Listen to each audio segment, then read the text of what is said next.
everybody, and welcome back to my channel. Or for those of you who are listening to this on my podcast, welcome back to my podcast.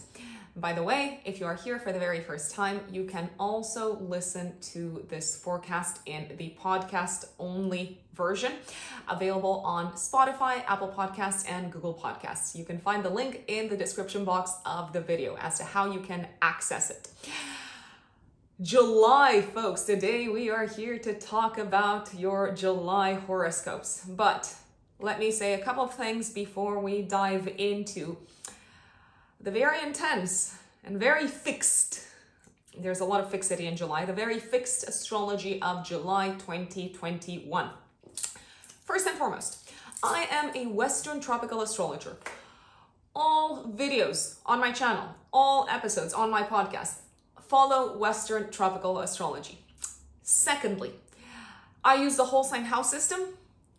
Thirdly, if you want to work with me, if you want to book a reading, if you want to book a personalized consultation, you can find me on writteninthestars-astrology.com. So if you go to writteninthestars-astrology.com on my website, in the services section, you can find the various types of readings and consultations that I offer. There's actually two big types of readings that you can go for.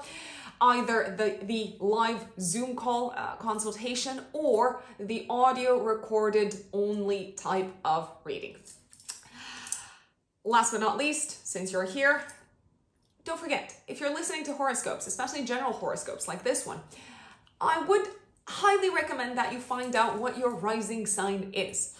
Because generally you may find that you resonate more strongly with the horoscope for your rising sign than for your sun sign. If you don't know your rising sign, then that's fine. I suggest asking your parents or checking out your birth certificate for your time of birth, because that's essentially how you can find out your rising sign. Oh my days, July, people, starts off. So let's go through the the main astrological events of July, and then we're going to go through the updates for each zodiac sign. July starts off with Mars moving through Leo, opposing Saturn in Aquarius on the 1st of July. So this aspect has written all over it: blocked willpower, blocked initiative, delays in getting what we want, delays in pursuing our heart's desire, feeling frustrated, feeling like we aren't allowed by circumstances outside of our control, feeling like we aren't allowed to pursue what we want to pursue and at the speed that we want to pursue it. We are likely to be feeling the effects of this. I would say the effects of this aspect throughout the first few days of July. I would give it until the 3rd, the 4th of July. And then on the 4th of July, Mars in Leo is going to square Uranus in Taurus. Guess who is going to cause a riot? I mean, it could be an internal riot, it could be an external riot, but there is this feeling of frustration bubbling up and spilling over with Mars squaring Uranus. It's a very volatile, very explosive placement. On the 5th of July, things are starting to look a little bit better. The Sun in Cancer is going to be sextiling Uranus, so some of that rebelliousness seems to be paying off. Some of that rioting that we are doing possibly at a collective level seems to be paying off. On the 6th of July, though, Mercury in Gemini is going to be squaring Neptune in Pisces. Probably some confusing news, some confusing information, some ambiguous information going out there in the media, very likely. Then on the 7th of July, Venus opposes Saturn in Aquarius.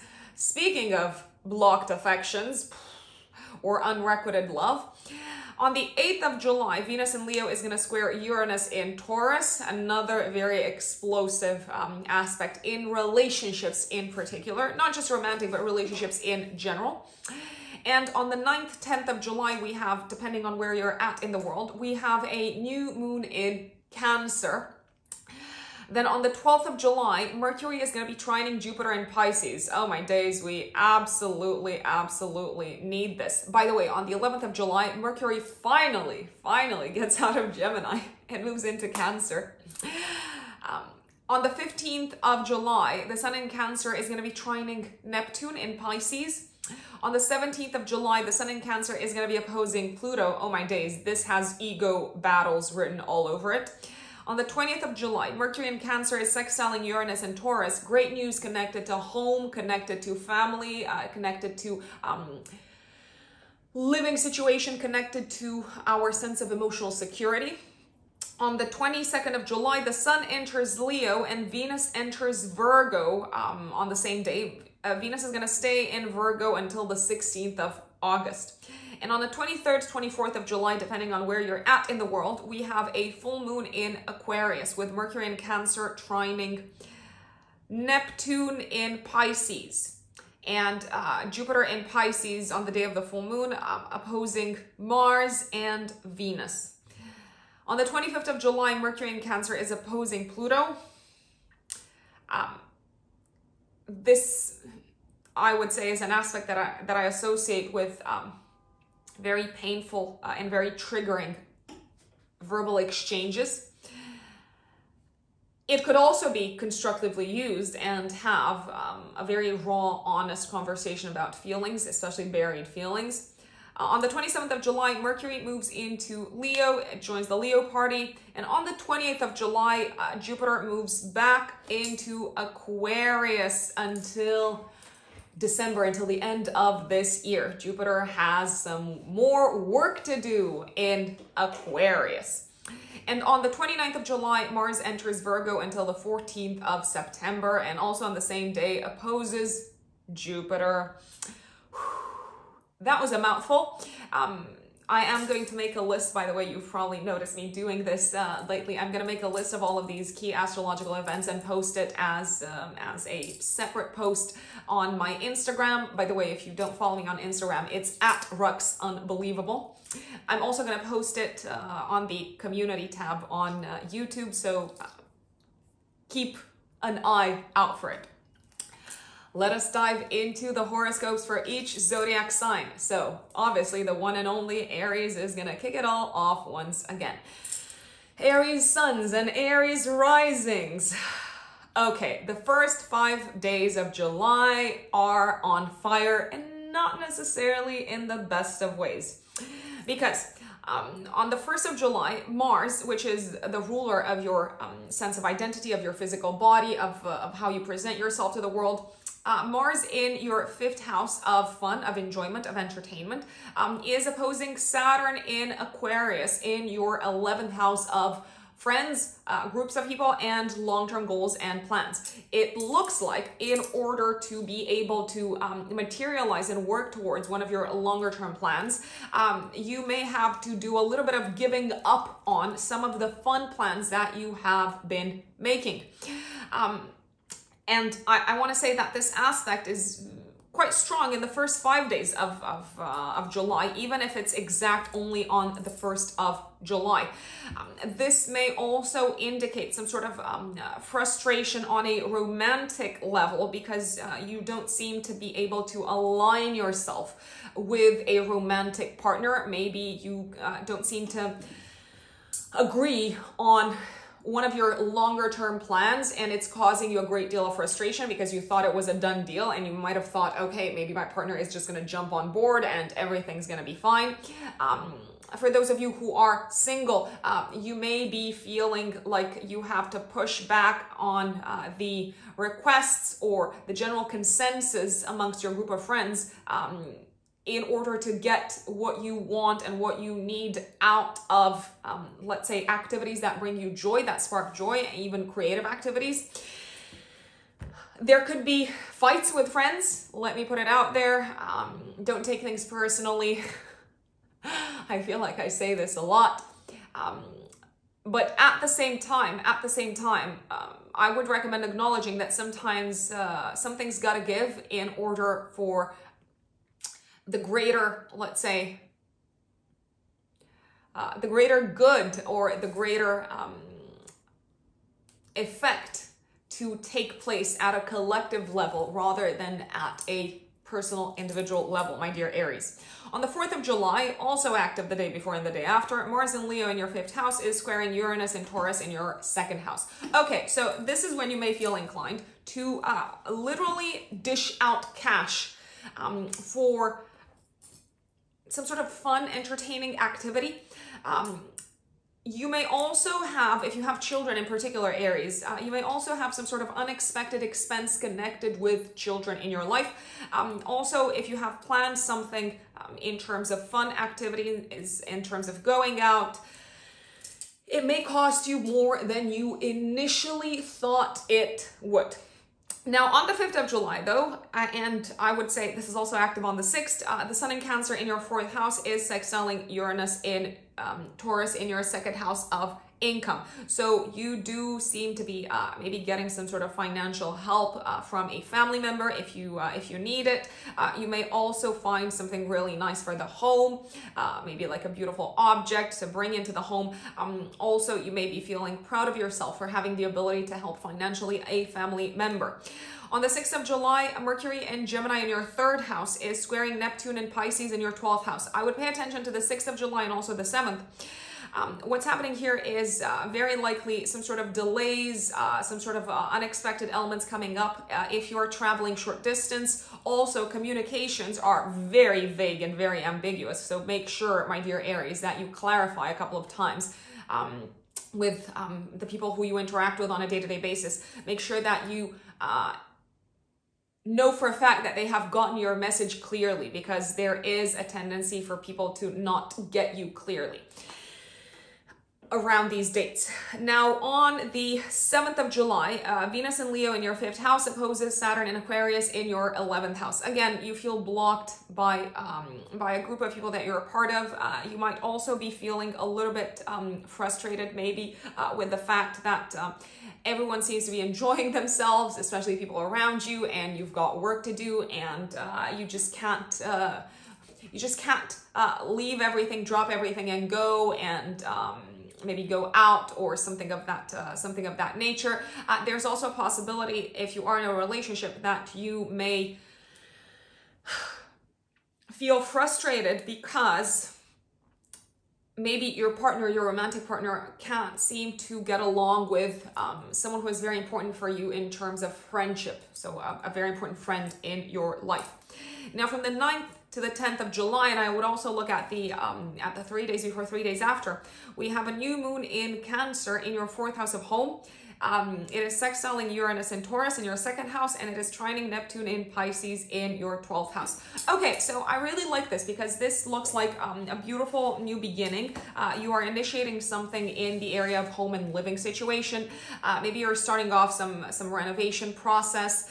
Maybe you're feeling like you have settled into a more suitable home environment for you.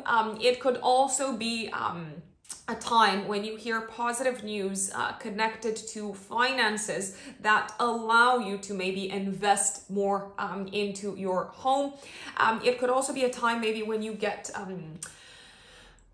the approval, let's say, to work more from home or to achieve a better work-life balance, and also ensure that your finances keep flowing. This could be also a time when you might initiate some sort of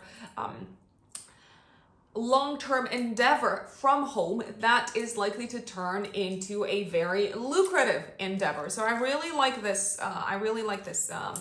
New moon, my dear Aries.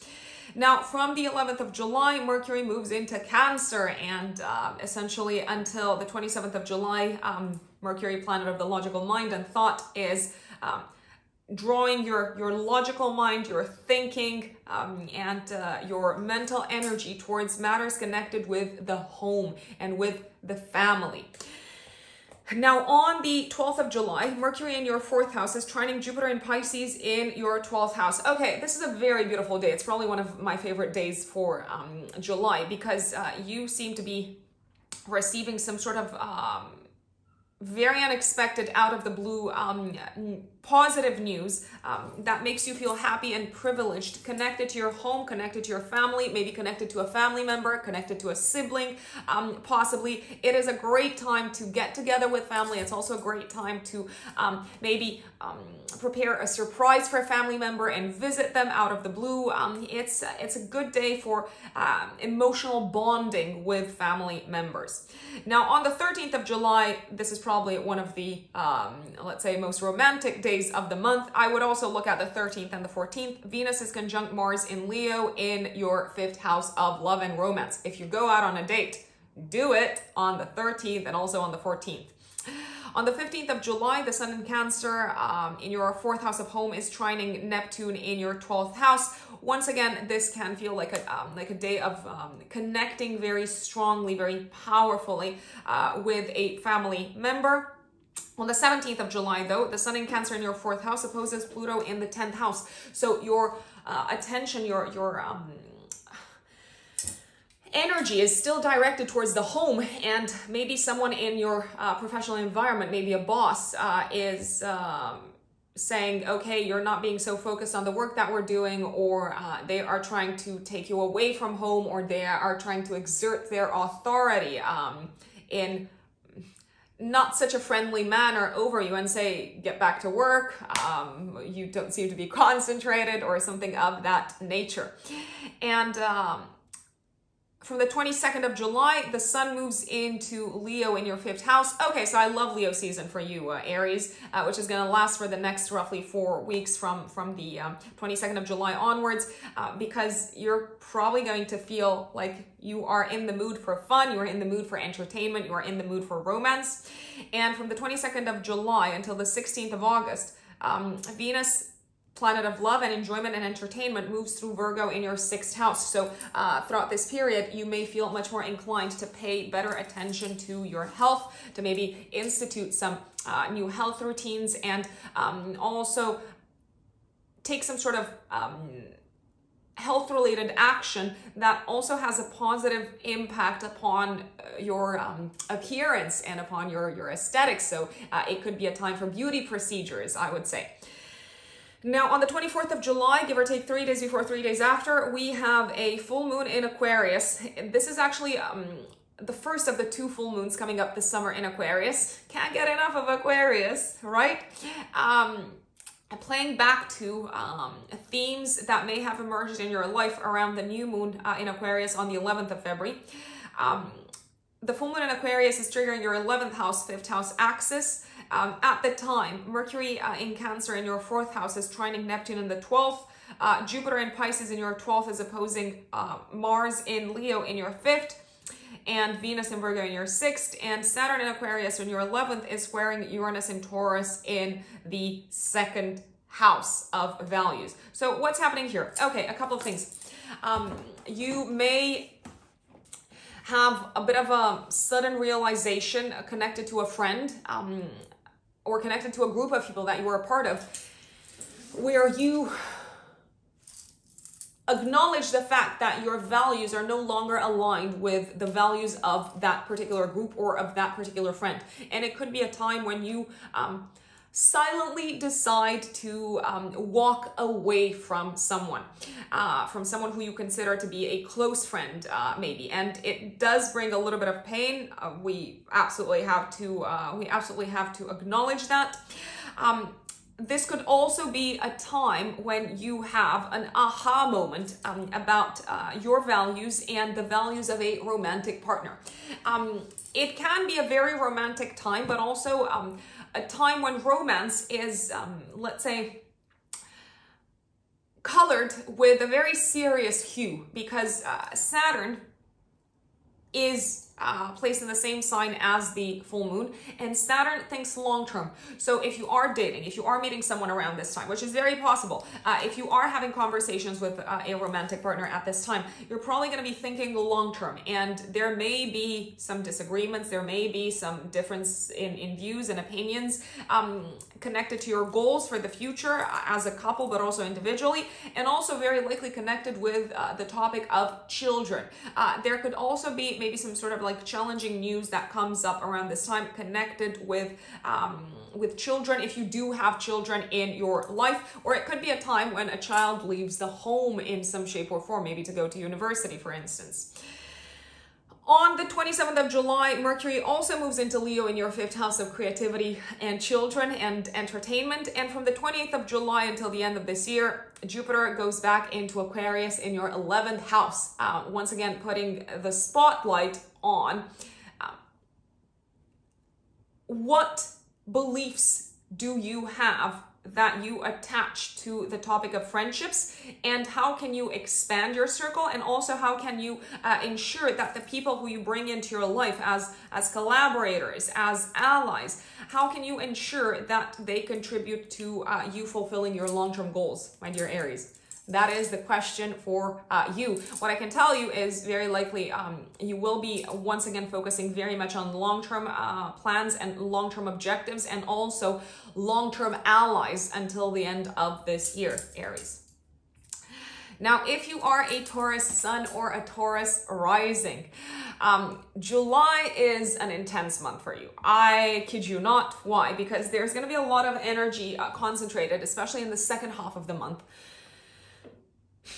There's going to be a lot of energy concentrated in Leo, and Leo is a sign that is squaring you. So this is a month of taking action for you, Taurus, and especially taking action and putting energy and putting resources and putting your willpower to the test. I will put it out there when it comes to your home and family and living situation. So what's going on? In the first, I would say 5 days of the month, but especially on the 1st of July, Mars is in Leo in your 4th house, and it is opposing Saturn in Aquarius in your 10th house. Okay, so there's some sort of blocker that you become very strongly aware of from work, from your from a professional standpoint, that is interfering with maybe your ability to spend more time at home, to dedicate yourself more to family related matters, to have the work-life balance that you would be happy with. This can also indicate a very strong power struggle between your wants and your needs, and especially connected with what's happening in your home and family life. So let's say you realize, okay, my family is expanding, it's growing, I need to spend more time with the family. I need to dedicate myself more to the family. I want to reevaluate my, let's say, day-to-day work plan, and your boss is having none of that. So there is a lot of tension. There is a lot of, let's say, there's the energy of power struggle happening here. There could also be a power struggle with a parent around this time. Let's put it out there, Taurus.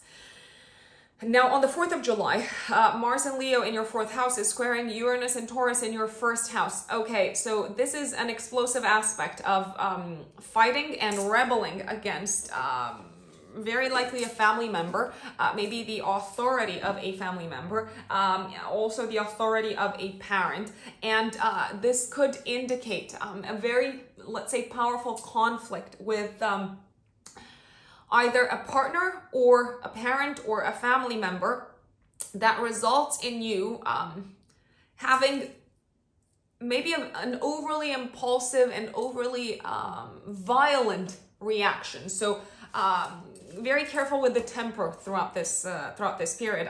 Naturally, it's very hard to annoy you, Taurus. I know that. It's very hard to kind of like ruffle your feathers. But trust me, feathers will be ruffled around this time. Now, on the 5th of July, though, things are getting a little bit easier. The Sun in Cancer in your 3rd house of communication is sextiling Uranus in your 1st house. So the Sun is actually the ruler of your 4th house. So it does look like you are reaching some sort of agreement. You are reaching some sort of middle ground with a family member, probably the one that you had quite an explosive fight with in the days beforehand. Now, on the 6th of July, Mercury in Gemini in your 2nd house is squaring Neptune and Pisces in your 11th house. Okay, the 6th and the 7th, I strongly recommend paying attention to finances and money and what money goes out of your account in general, because there could be some vagueness, some ambiguity, and maybe even some mistakes that are made in terms of payments that you make or in terms of how much you get paid. So check your bank balance, check your account around this time if you can. Now, on the 7th of July, Venus in Leo in your 4th house is opposing Saturn in Aquarius in your 10th house. So you'd much rather stay at home around this time. You'd much rather spend time with the family. You'd much rather put your, let's say, energy towards beautifying the home, but duty definitely calls at work. Let me say this. Now, on the 9th of July or on the 10th, depending on where you're placed in the world, and I would also give it 3 days before, 3 days after, we have a new moon in Cancer in your 3rd house of communication, of siblings, of early learning, and it is sextiling Uranus and Taurus in your 1st house and trining Neptune and Pisces in your 11th house. Oh, finally, you're having a bit of a breakthrough because the beginning of the month definitely wasn't easy for you, Taurus. You are reaching a new chapter. You are probably feeling like you are initiating a new chapter of communication with family members, or communicating better about your values at home, or communicating better about what you need in order to feel safe and secure at home. Why at home? Because the sun, which is obviously conjunct the moon at this time, is the ruler of your 4th house of home. You may also feel like you've got stronger clarity as to what relationships you want to develop in order to help you fulfill your long-term goals and plans for the next few months, for the next 6 months. What people you want in your life, what people you feel aligned with, what communities you feel aligned with, what groups you want to be a part of, what groups you want to be active in. And this could also be a time when you start off some sort of new learning chapter or new learning stage. It could be a formal learning stage, so joining a course, joining a class, but it could also be an informal learning stage. This can also bring good news about siblings if you do have siblings in your life. And for those of you who are looking to maybe change their car or change their mode of transportation, it is also a great time to buy a new car.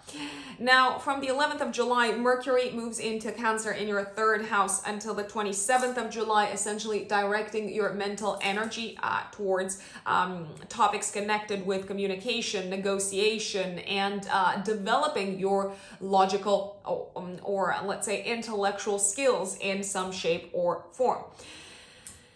A really good day is the 12th of July when Mercury in your 3rd house is trining Jupiter and Pisces in your 11th house. It's a great day to get together with friends. It's a great day to get together with like-minded individuals. A very, let's say, romantic day is the 13th of July when Venus is conjunct Mars in Leo in your 4th house, especially good for romance at home or spent with a partner in the privacy of your home environment. And then let's see.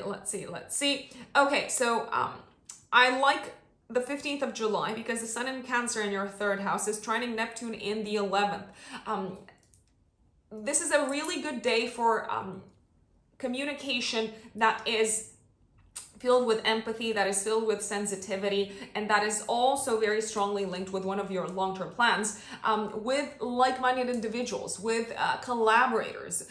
It could also bring about some sort of opportunity to collaborate with someone in your network on one of your longer-term projects this day.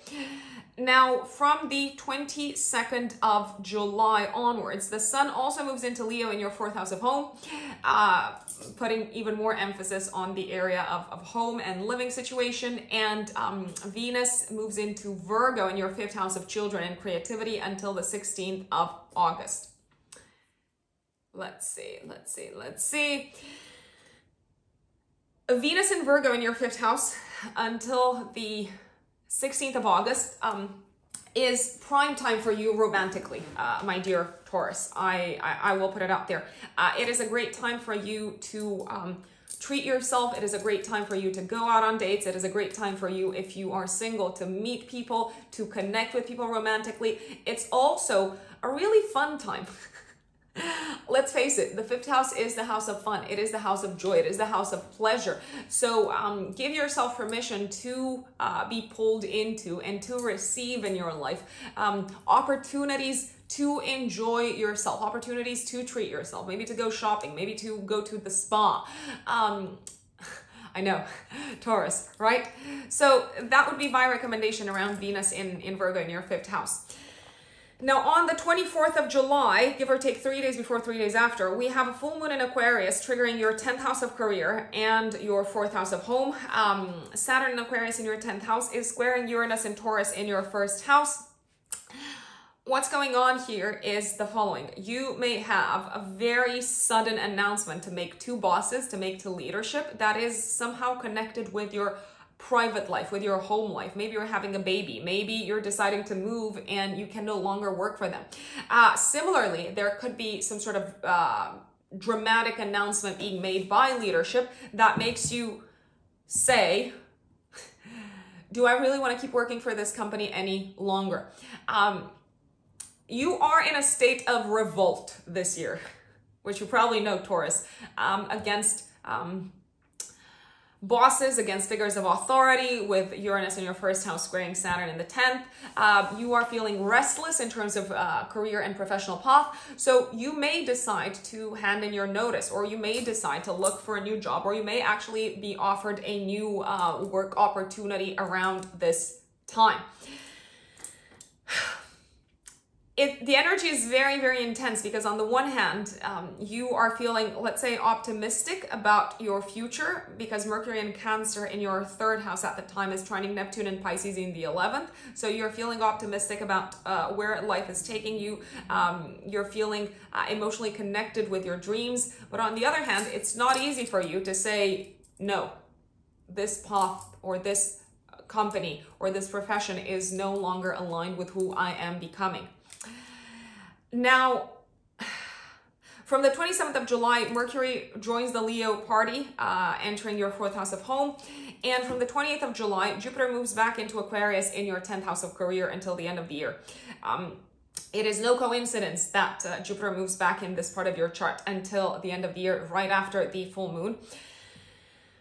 You are given the opportunity until the end of this year, Taurus, to really expand your horizons, to really expand your view of the world, and to really expand your professional success and achievements this year, even if you'd rather stay put, even if you'd rather keep things as they are. It may feel like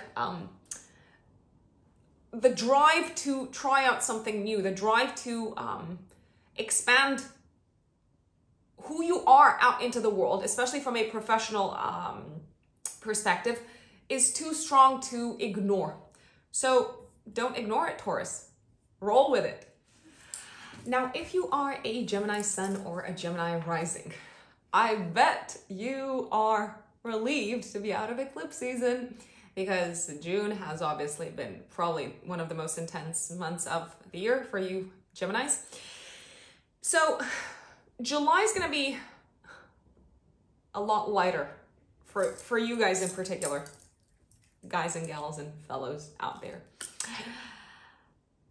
But still, the energy is intense, and you might be watching the drama unfold quite a bit from the sidelines this month, Gemini. So let me jump right in.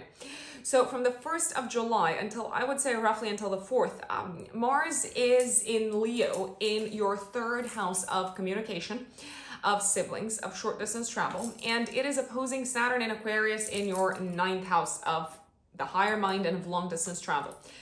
I will tell you, Geminis, this has delays and well, probably messed up plans connected to travel written all over it. So don't get annoyed or frustrated if things don't flow very smoothly when it comes to traveling short distance or long distance. There may be some sort of challenges or obstacles, maybe some sort of paperwork that you forgot to fill in and that comes to your attention throughout this period connected to traveling.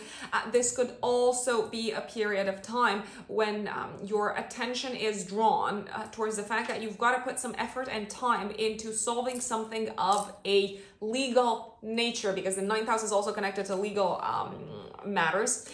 This could also be a time when you realize, oh my days, I've got a little bit more to learn if I am to pass a specific exam. So you could be actually quite, let's say, fired up about exams, about tests, about anything of an academic nature.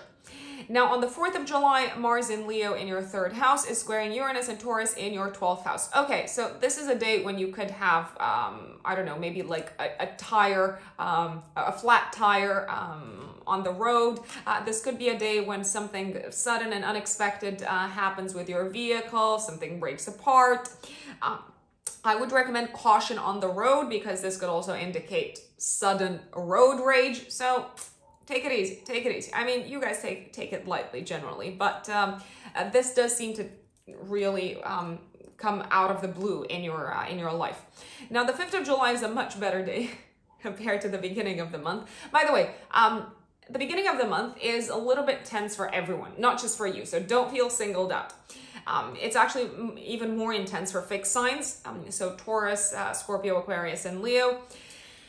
You, as I said, might be caught up a little bit in watching the drama unfold.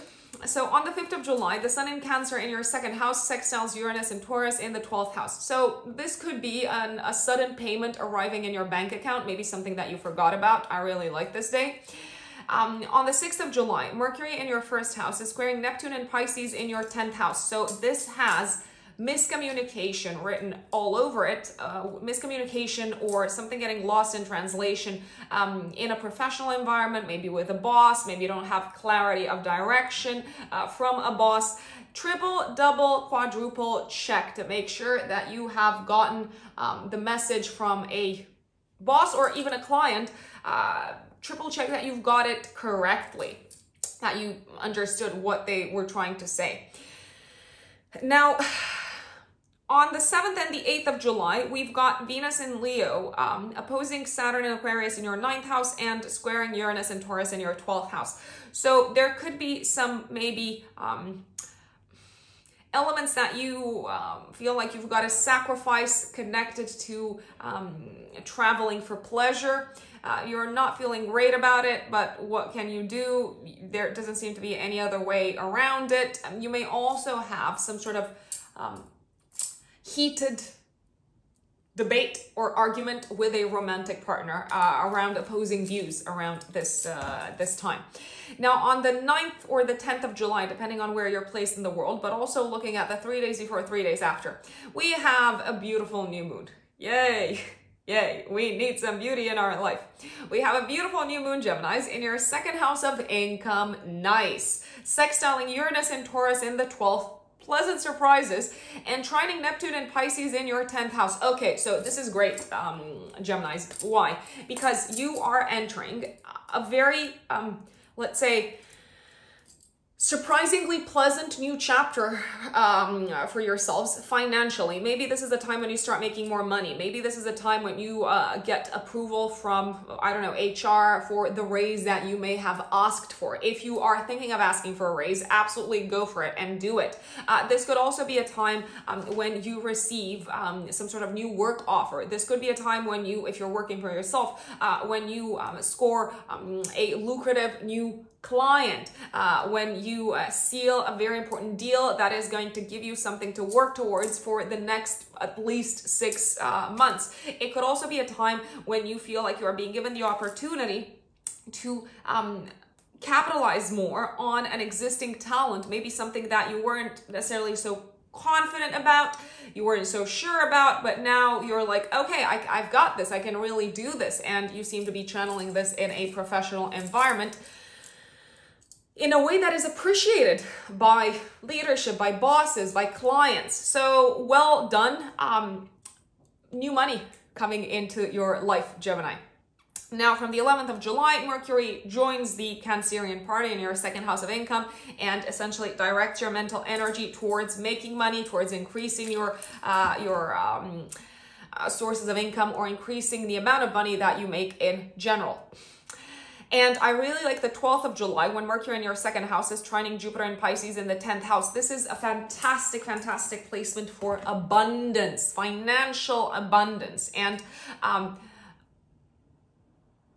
optimistic and cheerful news connected to your financial situation, Geminis.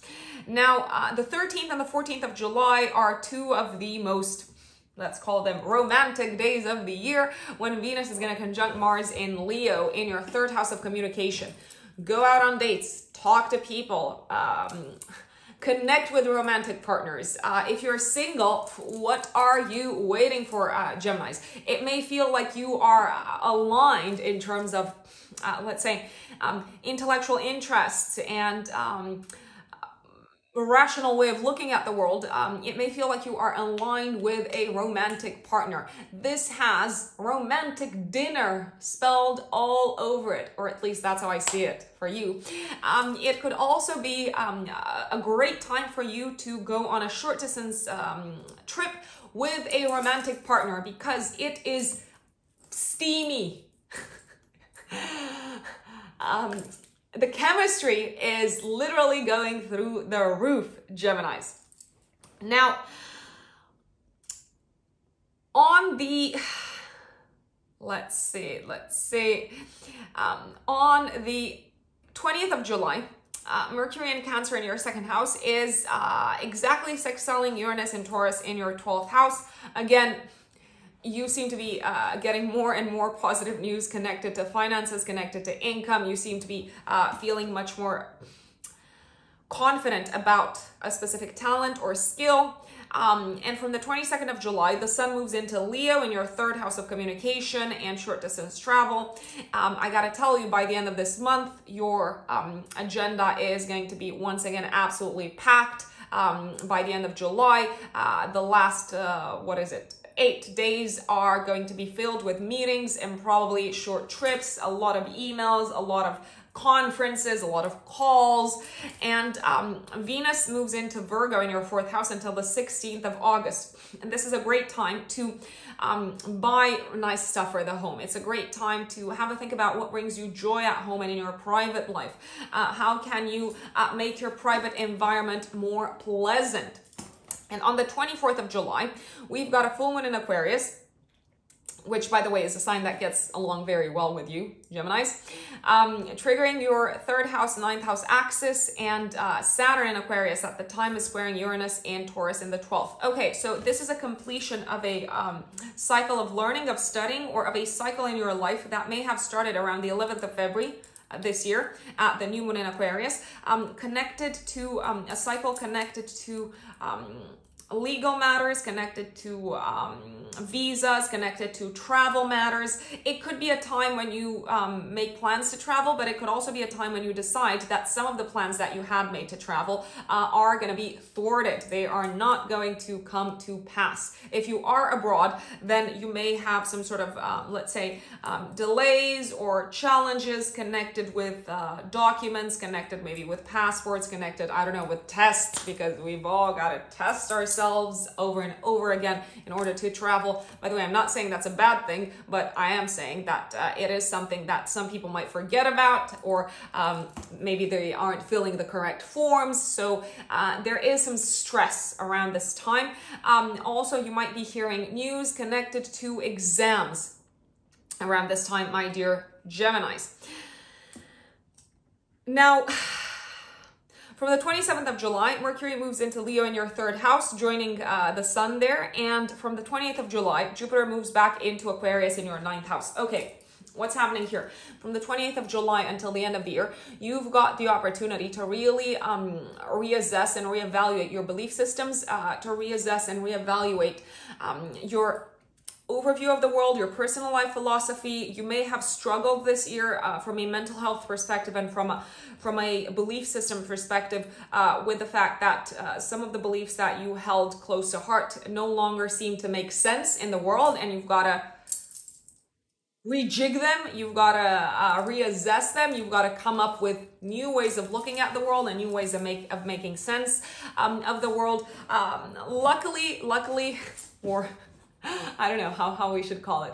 I will say luckily.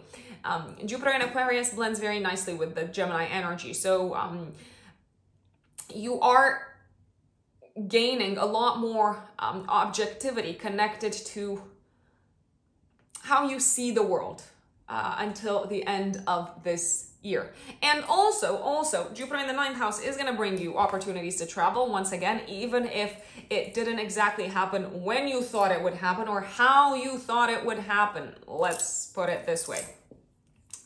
Now, if you are a Cancer sun or a Cancer rising, July is going to be very interesting from a financial perspective. So a lot of your mental energy, a lot of your efforts and resources are going to be geared towards the topic of finances, Cancerians. So be prepared. I'm just gonna go out there and say it.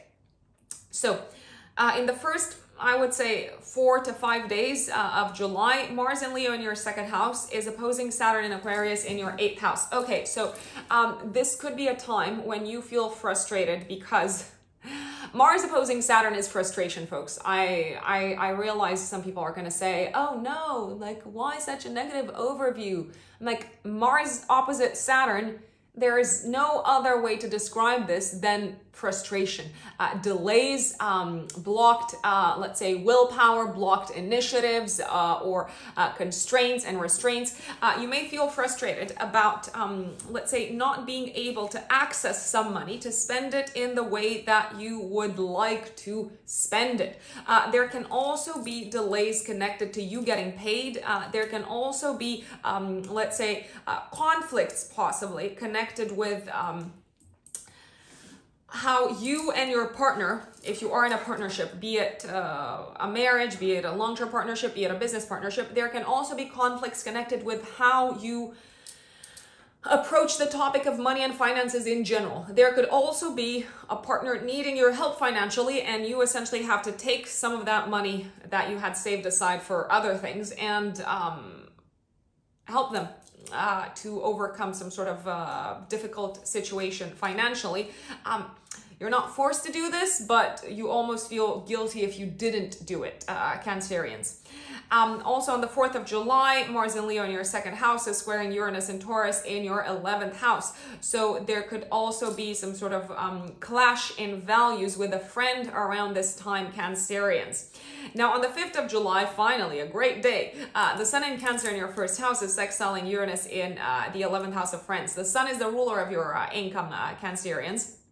So it does feel like if you have had any sort of like fears or any sort of frustrations or any sort of obstacles connected with using your money in the way that you best saw fit, things seem to be getting a lot better and to solve themselves, maybe quite unexpectedly, maybe even sooner than you thought they would.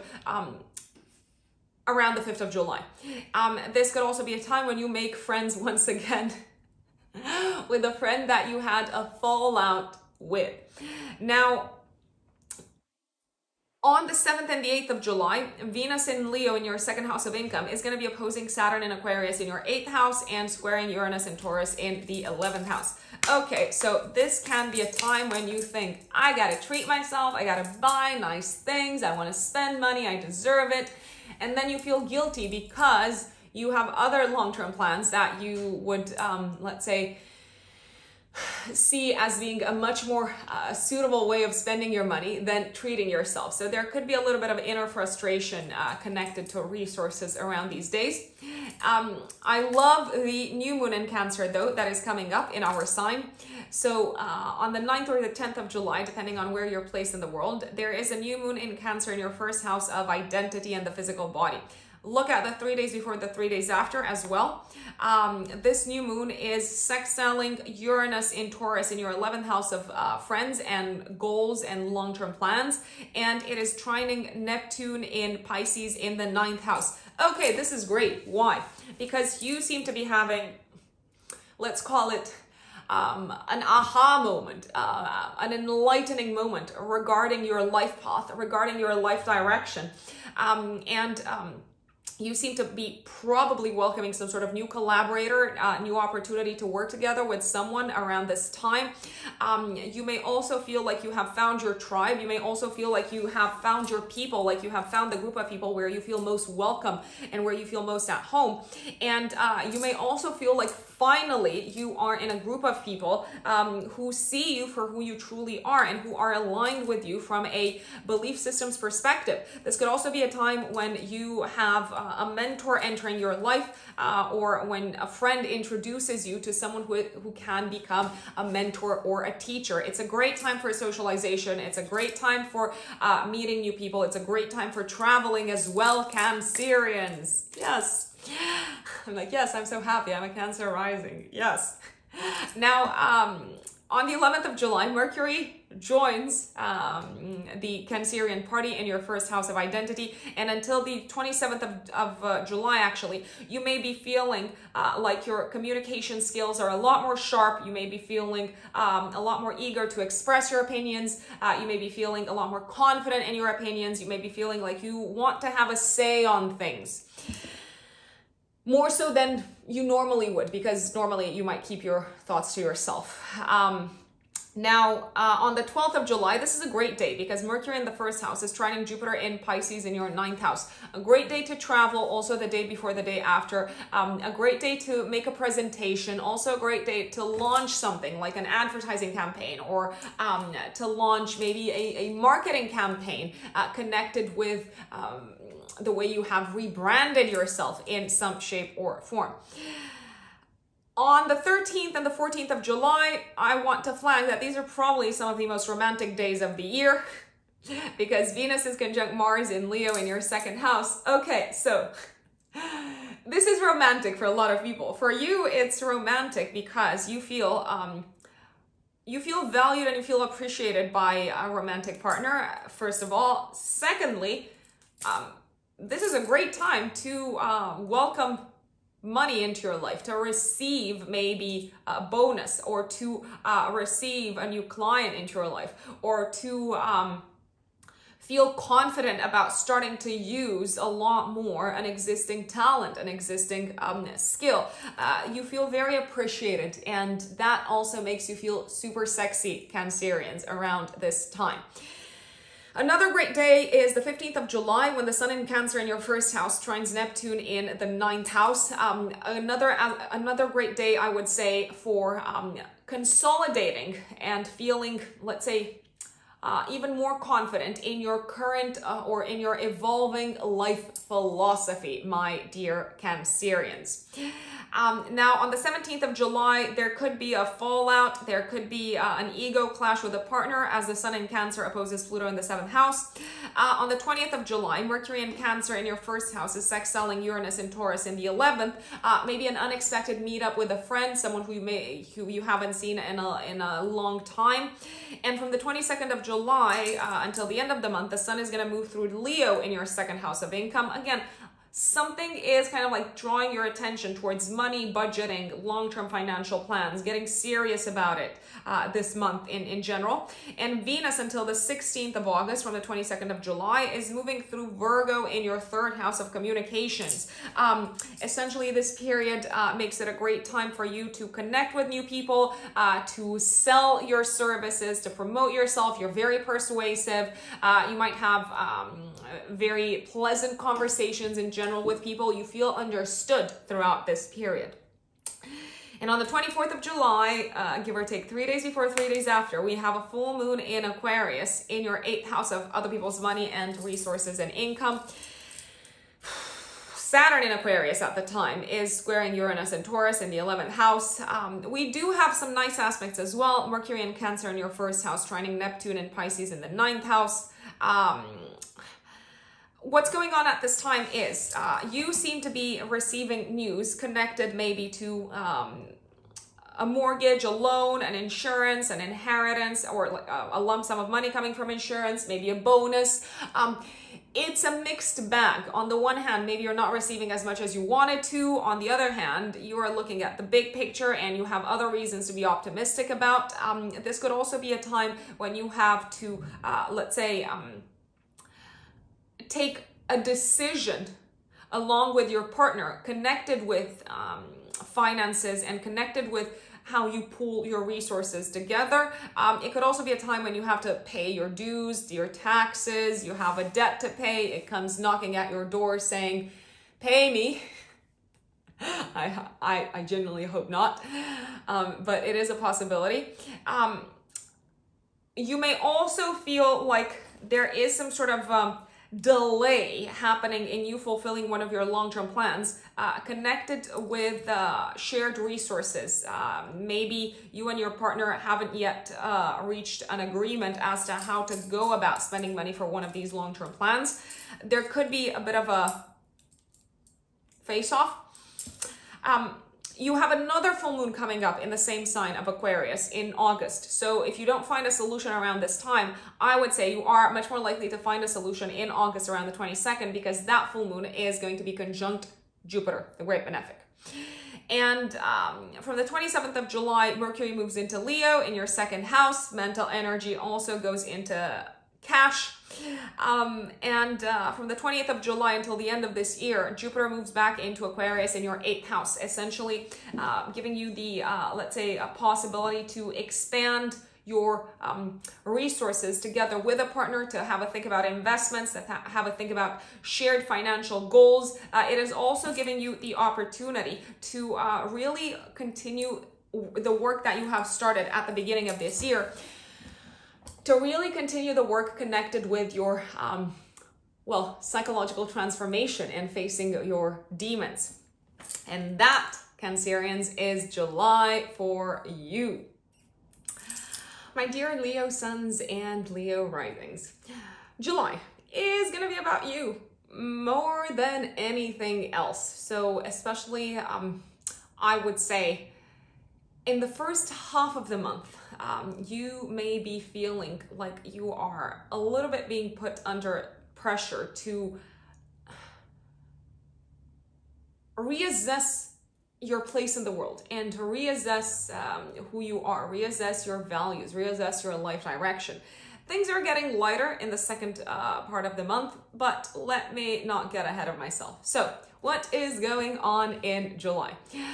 On the 1st of July, I would actually give it until the 4th. Mars in your 1st house is opposing Saturn in Aquarius in your 7th house. So this is a tense aspect no matter how we look at it, and I want you to be prepared. It looks like you are clashing with a partner in your life.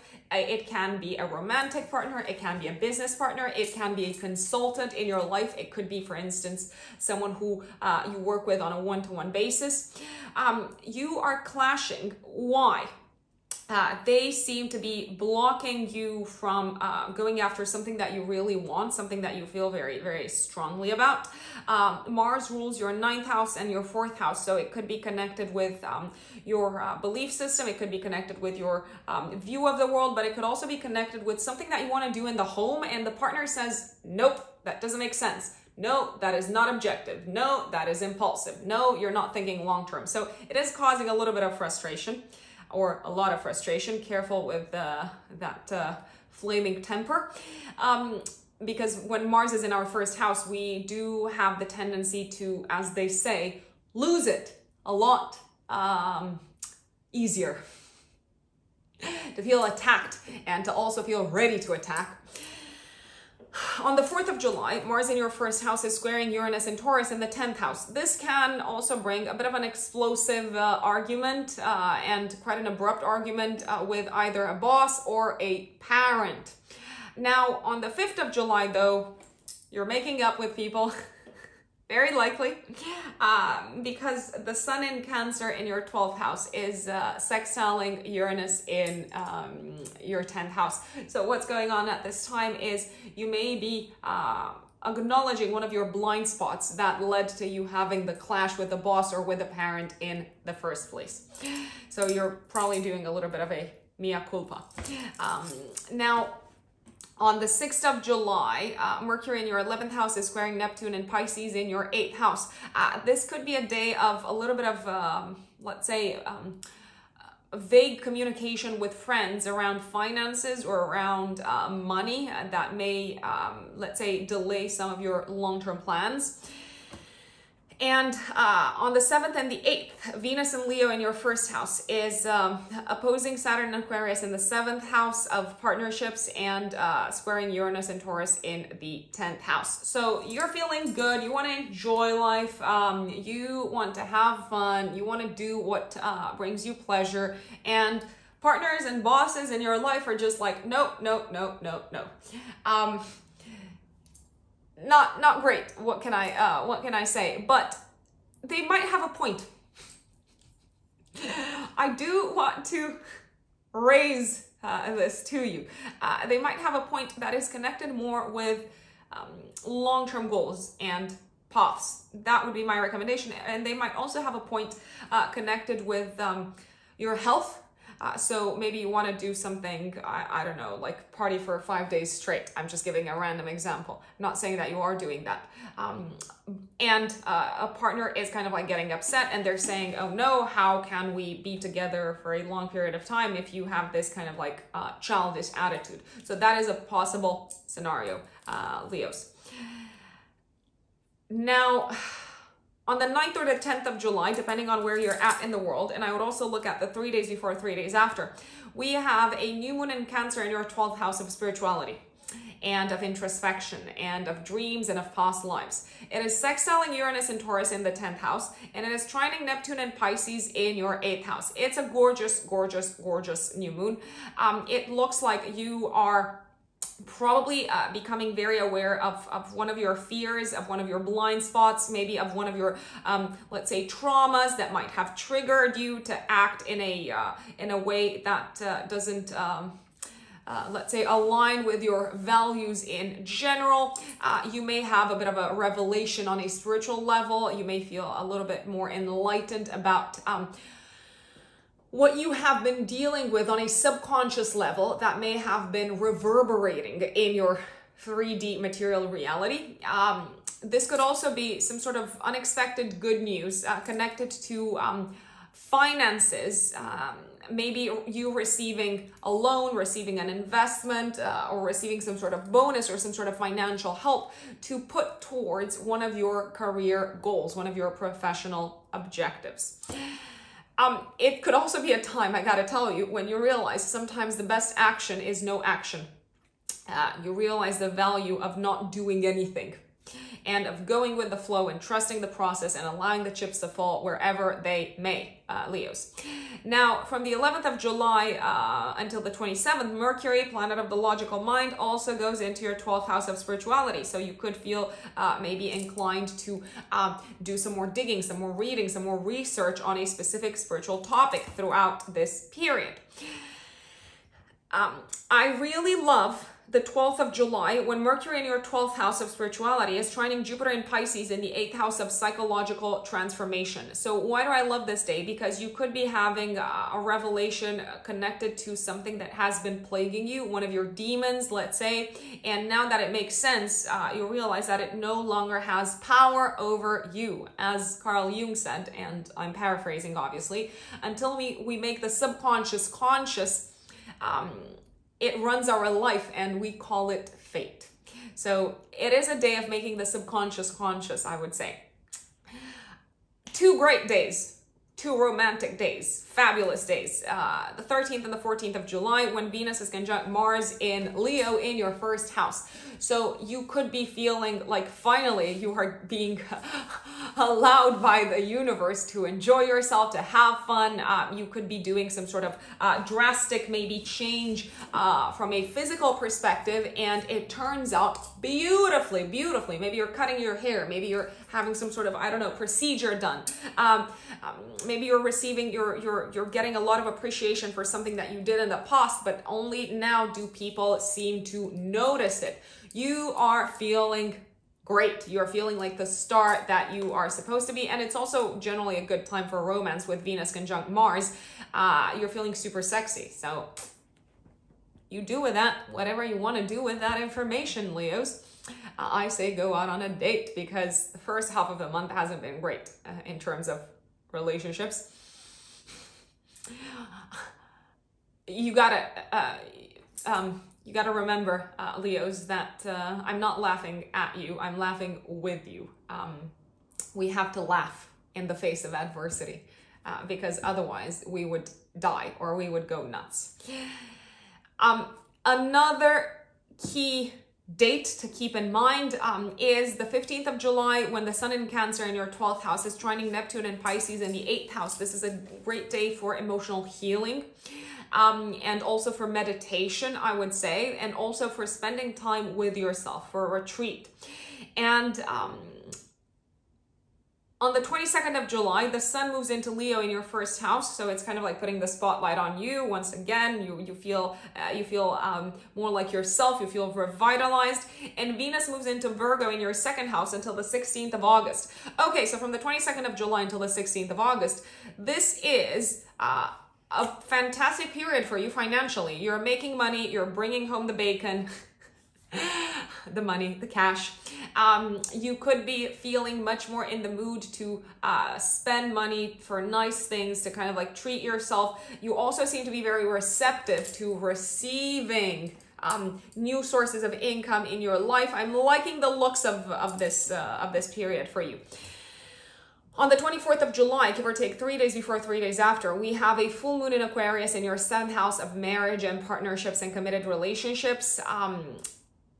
Saturn at the time in your 7th house is squaring Uranus and Taurus in your 10th house. So you are having, let's say, a completion of a partnership related cycle in your life. You may feel like you have to make a big compromise at this point in time. Connected with your work, connected with your routine, connected with what you do on a day-to-day basis. So for instance, your partner might say, you need to get a better work-life balance in your life, or you need to work more flexibly, or you can't leave your job now because we've got a baby on the way. So get serious and get going and be the adult in this situation. If you are feeling misunderstood by a partner around this time, I would give it some time until the other full moon in Aquarius happening on the 22nd of August. Because things might solve themselves beautifully, since at that full moon we have Jupiter conjunct the moon. So you may feel like you're much more aligned with your partner at that full moon than now. Now feels like a time for compromise. It may also be a time when you have some sort of public announcement to make to the world about a relationship, and you may be quite worried, Leos, as to how this affects your status and your reputation. And from the 28th of July until the end of the year, Jupiter goes back into Aquarius in your 7th house, effectively giving you the opportunity to expand your views and expand your beliefs connected to relationships. Jupiter rules, let's see what it rules for you. Your 5th house of love and your 8th house of intimacy. You may be talking about children once again. You may be planning to have a child with your partner, and you may be feeling, let's say, ready to dive deeper in terms of intimacy with a partner, and to explore how both of you see the world and how both of you let's say, relate to the world around you, and how that might differ, and see if there is a way to kind of like blend the two together. Now, if you are a Virgo sun or a Virgo rising, okay, so this month is going to be a lot easier compared to June, my dear Virgos, because in June, you as one of the 4 mutable signs, you were essentially squared by eclipses, by the eclipse, because there was only one eclipse in June. As I've mentioned to Geminis, your mercurial siblings, you may feel like there's quite a bit of drama unfolding, especially at work, in your life, and you're a little bit caught up in the crossfire. You don't have a lot of, let's say, power to change things. It might keep you awake at night, but I would recommend not wasting any sleep, because when you're going to be in a position to change things, you are going to know, my dear Virgos. So what's going on in July? First 4 days of July, 4 or 5 days of July, Mars in Leo in your 12th house is opposing Saturn in Aquarius in your 6th house. So you are literally worrying and possibly beating yourself up in private about something that is happening in your work environment. Maybe you are feeling frustrated because you feel like your voice isn't being listened to. Maybe you're feeling like you're not being heard properly at this time, especially since Mars is also the ruler of your 3rd house of communication. You could be silently kind of like dealing with maybe some sort of mental health related battle that is connected with work. It's a very, let's call it a bit of an anxious and repressed anger flavored time. I know it doesn't sound great. What I would recommend that you acknowledge is that sometimes things are the way they are and there's nothing that you can do with it rather than roll with it. You can't be in control all the time, and that is something that tends to give you anxiety, Virgos. And on the 4th of July, Mars in Leo in your 12th house is squaring Uranus and Taurus in the 9th house. So there could be some sort of abrupt, let's say, development connected to some sort of travel plans that you had made. There could be something coming up that you hadn't thought of, and we all know that you are a planner and you like to take charge of things, so that might also throw you off a little bit. But the 5th of July finally is a great day. Finally, the Sun in Cancer in your 11th house is sextiling Uranus and Taurus in the 9th house, so you seem to be receiving some sort of maybe unexpected help, which might contribute to improving your mental health state. You seem to be receiving help from a friend to solve a matter connected with travel or visa or a legal matter. You may also have a friend coming into your life around this time and helping you put things into perspective, helping you get out of some sort of tunnel of thinking in a specific manner. Now, we also have, let's see, on the 7th and the 8th of July, Venus in your 12th house, opposing Saturn and Aquarius in your 6th, and squaring Uranus and Taurus in the 9th. So you might be on holiday at this time. That's literally how I'm envisaging you. You might be on holiday at this time, trying to rest, trying to take some time off, and things are literally exploding at work. Or you feel guilty because you are on holiday or on vacation, as they say in the US, and you're feeling guilty because maybe your colleagues have to kind of like carry all the pressure on their shoulders. Don't feel guilty. You already work a lot, Virgos. Come on, snap out of it. You know you do. Now, on the 9th or the 10th of July, depending on where you are in the world, and also the 3 days before, 3 days after, we have a gorgeous, gorgeous, gorgeous new moon in Cancer. Cancer is in a harmonious aspect in the natural horoscope with Virgo in general, so you're getting along really well with this new moon. In the 11th house of long-term plans, sextiling Uranus and Taurus in the 9th house and trining Neptune and Pisces in the 7th. So if you have been feeling frustrated that maybe you can't travel or you can't enjoy your travels in the way that you wanted to, you are having a breakthrough around this time and you're making plans to travel, possibly with friends or with a partner or with both. You may also be receiving some great news connected to a legal matter, something that may have involved your life partner or a business partner as well, that is giving you this feeling that finally you can move ahead. You can kind of like dart in the direction of one of your long-term goals and plans. It's time to make plans for the future because the universe is working in your favor. You've got the support from the stars. You've got the surprising, pleasant support from Uranus. You've got that unconditional support from your partner. You're in a good place, Virgos, even though sometimes there can be a tendency to, let's say, get too bogged down into the day-to-day. Now, On the 12th of July, this is probably one of my favorite days of the year, of the month of the year. Mercury in your 11th house is trining Jupiter in Pisces in the 7th house. It can be a time of getting together with friends and with a partner and celebrating something. These are great times to be social, to go out into the world, to share news connected to relationships with your extended circles. I love also the 13th and the 14th of July, since Venus is conjunct Mars in Leo in your 12th house.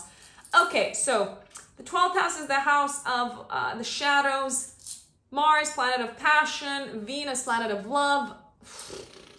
Passionate love affair behind the scenes. That is literally how I see this happening.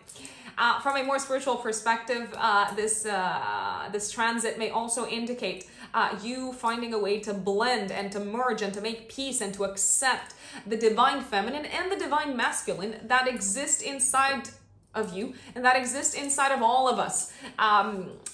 Because we both have both feminine and masculine energy, yin and yang inside of us. It's a matter of polarity. It's the hermetic law of gender. It's got nothing to do with us being women or men or identifying as anything else. Now, let's see. On the 17th of July, the Sun in Cancer in your 11th house is opposing Pluto in your 5th house. Okay, so this is when there could be, especially if you have kids, there could be some sort of maybe clash in opinions, clash in egos, power clash with a child. This could also be a time when you hear some sort of disturbing maybe information connected with one of your children's friends, possibly. If you don't have kids, it could be a time when you feel like one of your collaborators, you and one of your collaborators literally can't see eye to eye connected with a creative, when it comes to a creative matter, when it comes to a creative topic. You may also have a fallout with a friend over where to go out or where to go on holiday, for instance. Now, from the 22nd of July until the end of the month, we're going to have the Sun moving through Leo in your 12th house. Again, this continues to be a great time for holiday, for vacation, for spending time on your own, for unwinding. And Venus moves into Virgo until the 16th of August, from the 22nd of July, essentially making you feel loved, appreciated, welcome, making you feel like the world embraces you, the world values you. And by the way, I always tell people, when Venus is going through your first house of identity and the physical body, it's a great time to renew your wardrobe, change your appearance, get a haircut or something of that nature. On the 24th of July, give or take 3 days before, 3 days after, we have a full moon in Aquarius in your 6th house of health and day-to-day work.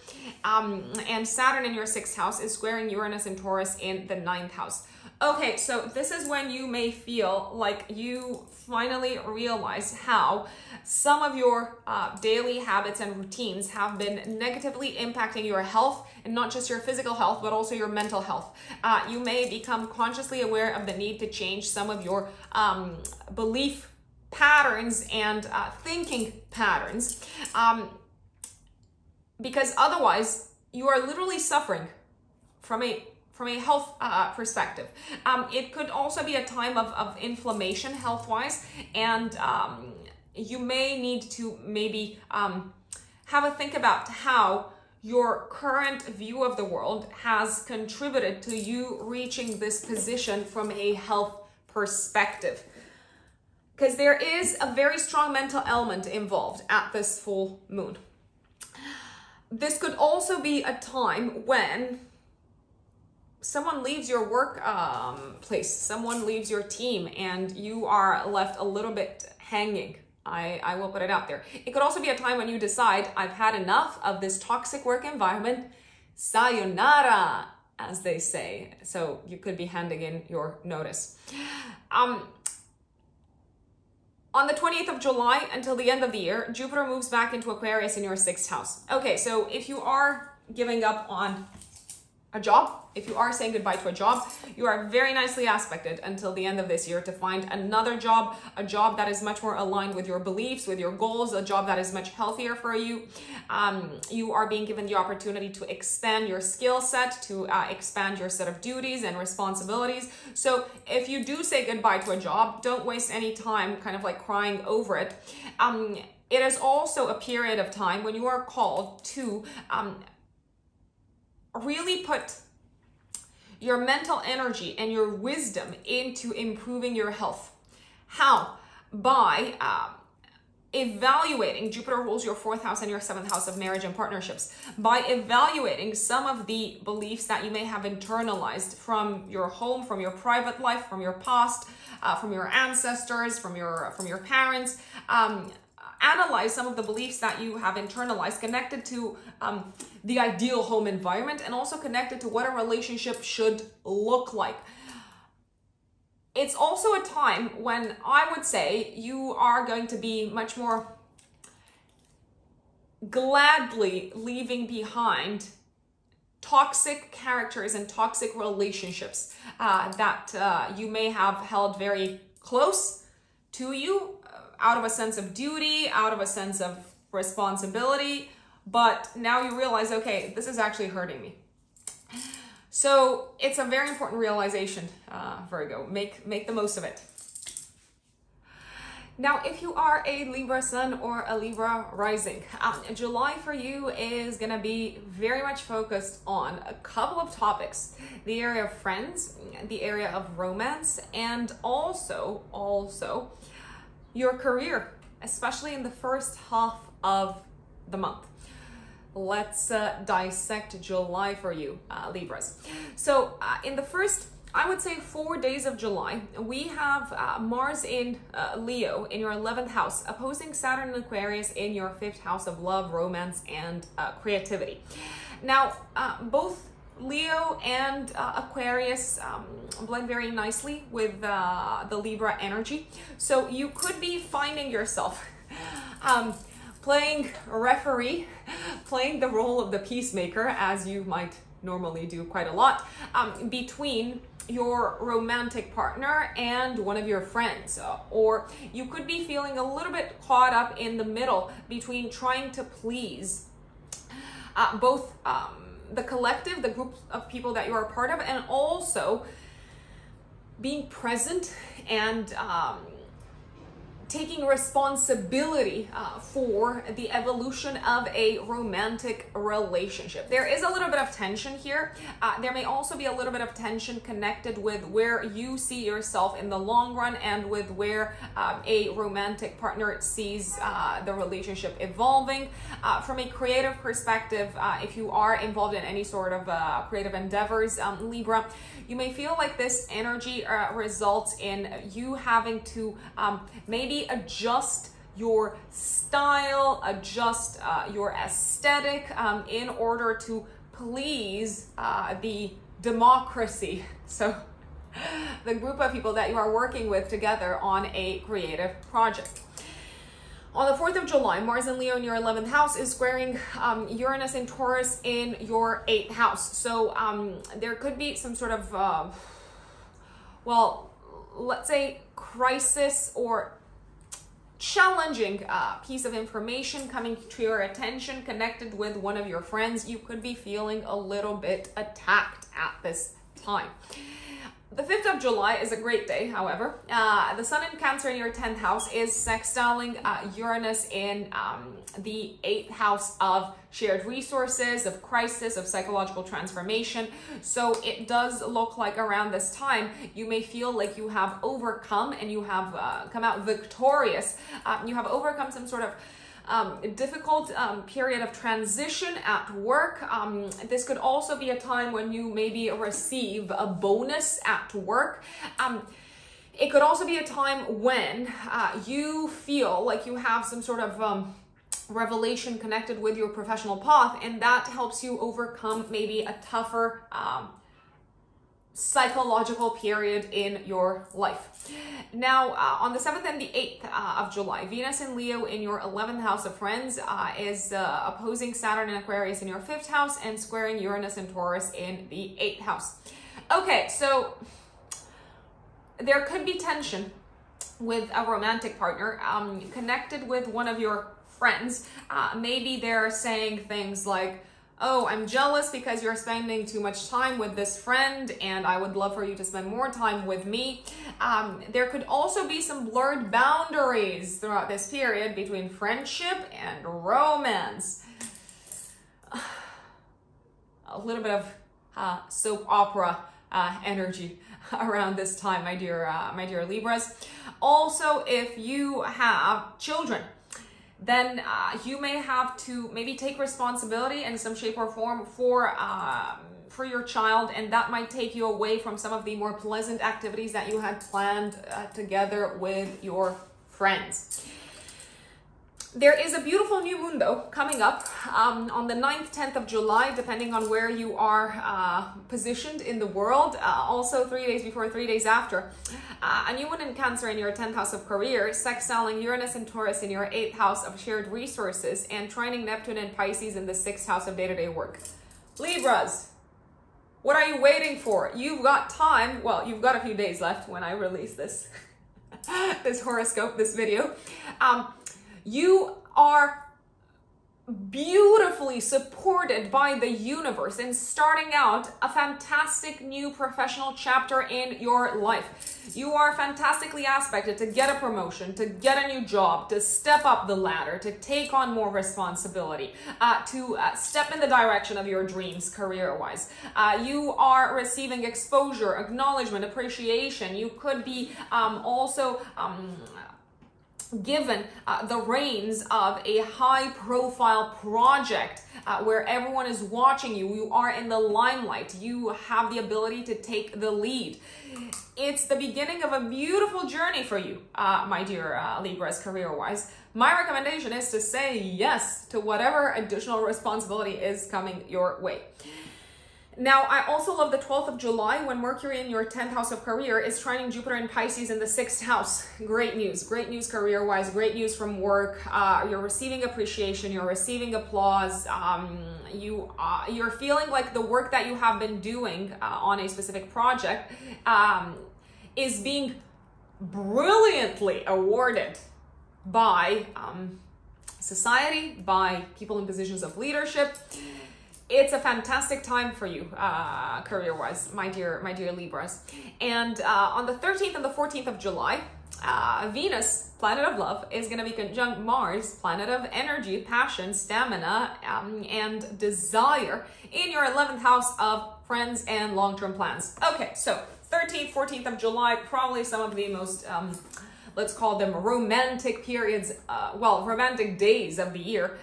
Travel with a romantic partner if you can. Spend time surrounded by friends with a romantic partner together, because it does look like you being in the same kind of like group of people in some shape or form increases the chemistry between the two of you. You may also find a romantic partner, especially if you're single, amongst the people that you surround yourself with. Amongst friends, you might be introduced by a friend to a romantic partner. This could also be a great time, if there's ever such a time, to have a fling with a friend. And even if you don't read too much into it, even if you don't pursue it in the long run, it is something that energizes you. It is something that, it is something worth remembering, I would say. Now, let's see what other interesting aspects we've got coming up for you, my dear Libras. 17th of July, we've got the Sun in Cancer in your 10th house opposing Pluto in the 4th house of home. There could be maybe a clash with a parent at this time. There could also be some sort of let's say challenge coming up in your home and family environment that dims a little bit the joy connected with your professional path and with your career. It's only temporary. I do want to flag this, so it's not something that you need to worry about for a very long time. On the 20th of July, Mercury in Cancer in your 10th house sextiles Uranus and Taurus in the 8th house. A fantastic day for presentations career-wise, fantastic day to expose your views in a professional setup, in a public setup. And from the 22nd of July until the end of the month, the sun is going to be illuminating your house of friends and long-term plans, and Venus, planet of love, and also your ruler, moves into the 12th house in Virgo until the 16th of August. So you may feel, let's say, called to spend more time with a romantic partner from the 22nd of July until the 16th of August, behind the scenes, maybe to kind of like go away together, maybe to kind of like remove yourselves from too much social interaction. It's also a great time to establish some new routines in private connected with your mental health. So for instance, something like journaling, or connected with your spiritual pastimes. And on the 24th of July, we have a full moon in Aquarius in your 5th house of love and children. This can be a culmination of something that you kicked off around the 11th of February, either creatively, either romantically, either in the area of children. It's not the end though. So it's a culmination, it's a peak, but you have another full moon in the same part of your chart on the 22nd of August. So if any sort of, let's call them challenging aspects come up connected to children, connected to romance, connected to a creative project at this time, I wouldn't necessarily see them as definitive and as immovable. It is a period when you may be called by a romantic partner to make public your relationship. Maybe it is also a period when you sit down with a romantic partner and you realize, oh my days, we're not actually that aligned in terms of the future, in terms of where our relationship is headed. There can be a little bit of disappointment. I will put it out there, because you may have thought that you were able to work together very well, and your romantic partner actually has some kind of like different views of the world. Saturn also rules your 4th house of home, so maybe there is some sort of conversation connected with living situation and with residence, and maybe with the city, the country, the place that you live in, that comes to the surface, and you realize, oh my days, we are not seeing eye to eye. What are we going to do about it? I would recommend also keeping your options kind of like open, and realizing that this is not over. You're going to revisit this topic in August. And from the 20th of July until the end of the year, Jupiter moves into back into Aquarius in your 5th house of children, of creativity, and of romance. So you are being given the opportunity, once again, my dear Libras, to maybe have a good solid think about whether you want to have children in your life. Also have a good think about how you can better communicate with romantic partners, and have a good think about the duties and the responsibilities and the daily efforts that need to be made in order to maintain and in order to ignite a romantic partnership. It's also a period of increased inspiration. I will put it out there from a creative perspective. So you're certainly going to be pleased with that. Keep me posted, Libras, as to how July goes for you.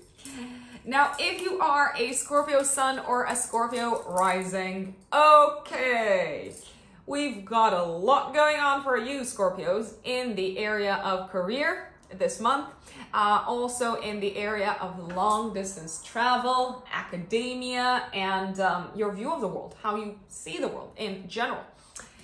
I'm gonna warn you, as I have warned everyone else, the first 5 days of the month might not be the most pleasant. So what's happening? From the 1st until roughly the 4th, the 5th, Mars in Leo in your 10th house of career is opposing Saturn in Aquarius in your 4th house of home. And Mars is also squaring Uranus and Taurus in the 7th house. There is a massive clash with probably a partner in your life, connected with the structures of your home environment. Maybe there is some sort of clash connected with how you see the ideal home environment and how your partner sees it. There could also be some disagreements about what path you should be taking in terms of career, in terms of profession, with a partner. Why? Because it also seems to be affecting how much time you spend at home, how much time you spend with the family. Let's say you are being offered a promotion, or you are being offered the opportunity to travel more for work, and your partner says, what about us? What about me and your kid? What about spending time with the family? What about starting off a family? You may also feel quite stressed if you have to go back into the office. So I'm not mincing my words here. And you guys, all of you watching or listening to this, you know I like to call things by their name. So I want you to be prepared. You might be frustrated about the fact that you have to go back into the office, or you have to readjust your working, let's say, schedule, or you have to readjust the way you were thinking you were going to be headed career-wise in the next, I don't know, 6 months or so. And this is also something that is causing tension and friction with a partner. Now, on the 5th of July, though, we have a great day, and this could be a day when a lot of conflicts get resolved. The Sun in Cancer in your 9th house of belief systems and of your world view is sextiling Uranus and Taurus in the 7th house. So you seem to be reaching some sort of agreement connected to a professional matter with a partner. You also seem to be bringing on board maybe someone who is an ally for you in the workplace, in the work environment. This could also be a time when you make plans to travel with a partner, and it could also be a time when a partner probably hears some very positive news connected with either a legal matter, a travel connected matter, or an educational matter. Now, on the 7th and the 8th of July, Venus in Leo in your 10th house of career is opposing Saturn in Aquarius in your 4th house, and squaring Uranus in Taurus in your 7th house. Let's see. What's going on here is you are very deeply embedded, very likely, in your career and your professional climb and ascension. And a partner might be feeling neglected, or a family member might need your attention, might need you to set aside something that you really enjoyed doing career-wise, professionally, even if it's just temporary, and deal with your let's call them duties towards them. There could also be some sort of opposing views that get brought up to the surface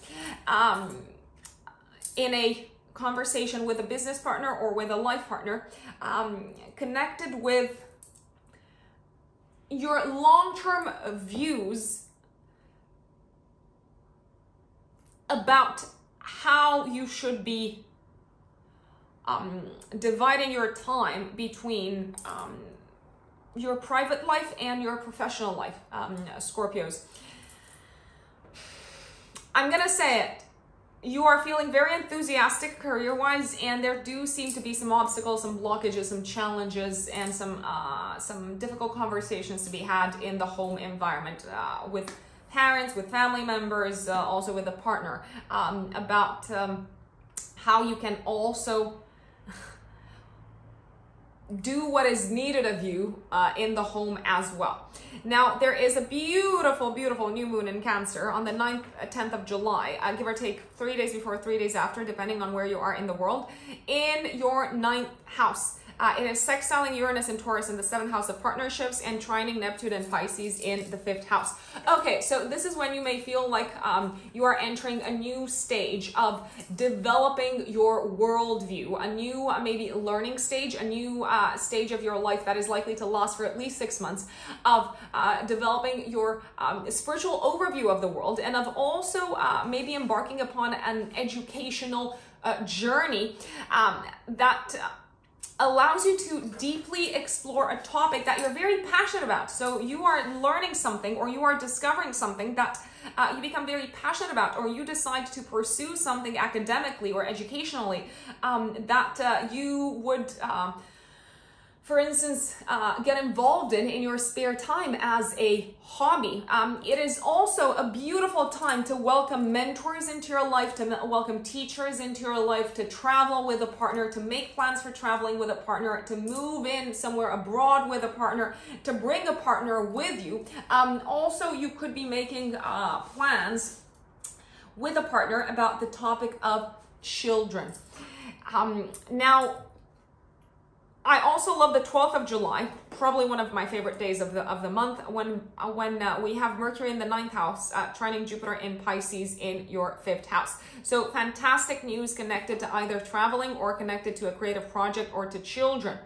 By the way, around the new moon, give or take 3 days before, 3 days after the 10th of July, is also a fantastic time to launch an advertising campaign, a campaign connected to spreading your ideas to the world, a marketing campaign, a publishing campaign. It is your time to preach your beliefs to the world and to tell your story to the world, my dear Scorpio. Now, the 13th and the 14th of July are great days because Venus is conjunct Mars in Leo in your 10th house of career. So you are feeling valued, you are feeling appreciated, you are feeling in love with what you do career-wise. You are also feeling like you're being given the opportunity to get involved in a project that you strongly resonate with, that you have a very high affinity with. I also love the 15th of July as one of the best days of the month, as the Sun in Cancer in your 9th house is trining Neptune in Pisces in the 5th house. If you can go away with a romantic partner at this time, do it. If you are not in a romantic partnership, and I know there are people commenting, oh no, I don't want to be in a romantic partnership. I'm like, okay, I'm not talking to you. I'm talking to those who do want to be in a romantic partnership. It's a great time to go out on a date. There could be a time, this could be a time when you connect with someone on an intellectual level, on a mental level, on a philosophical level, very beautifully. I also love the 20th of July when Mercury in Cancer is sextiling Uranus in Taurus in the 7th house. Great conversations, illuminating, enlightening conversations with partners about your view of the world, both business partners and romantic partners. From the 22nd of July until the end of the month, we have the Sun moving through Taurus in your 10th house of career, further illuminating your career sector, so drawing even more attention to your career sector. And from the 22nd of July until the 16th of August, Venus moves through Virgo in your 11th house of friends, long-term plans, goals, dreams, and your tribe. You may be feeling like this is probably one of the most prolific period of time in your in 2021 from a social perspective of catching up with friends, of making new friends, of getting together with friends. I bet you Scorpios are kind of like raising your eyebrows when I say making new friends. I'm like, I know you run in very small packs and you have to vet every single person who enters your very small inner circle. So, okay. If you wanted to make new friends, then this would be a great time to do so. This could also feel like a time when you're very appreciated in social type of situations, my dear Scorpios. On the 24th of July, 3 days before, 3 days after, we have quite an intense full moon in Aquarius in your 4th house of home, triggering or also your 10th house of career. There's something happening in your 4th house of home, maybe a new member being added to the family, maybe you're moving out of the home, maybe your partner needs your support in the home more than you thought they would need it. There could also be some sort of, let's say, disagreement between you and a partner connected to how you want to carry on living together, or there could be a disagreement connected with property related matters. I'm going to say this is a very explosive full moon, and there could be some significant clashes that also affect maybe the energy that you can put into your career at this time. You may also have some sort of public announcement to make to the world about something that's been going on in your home environment.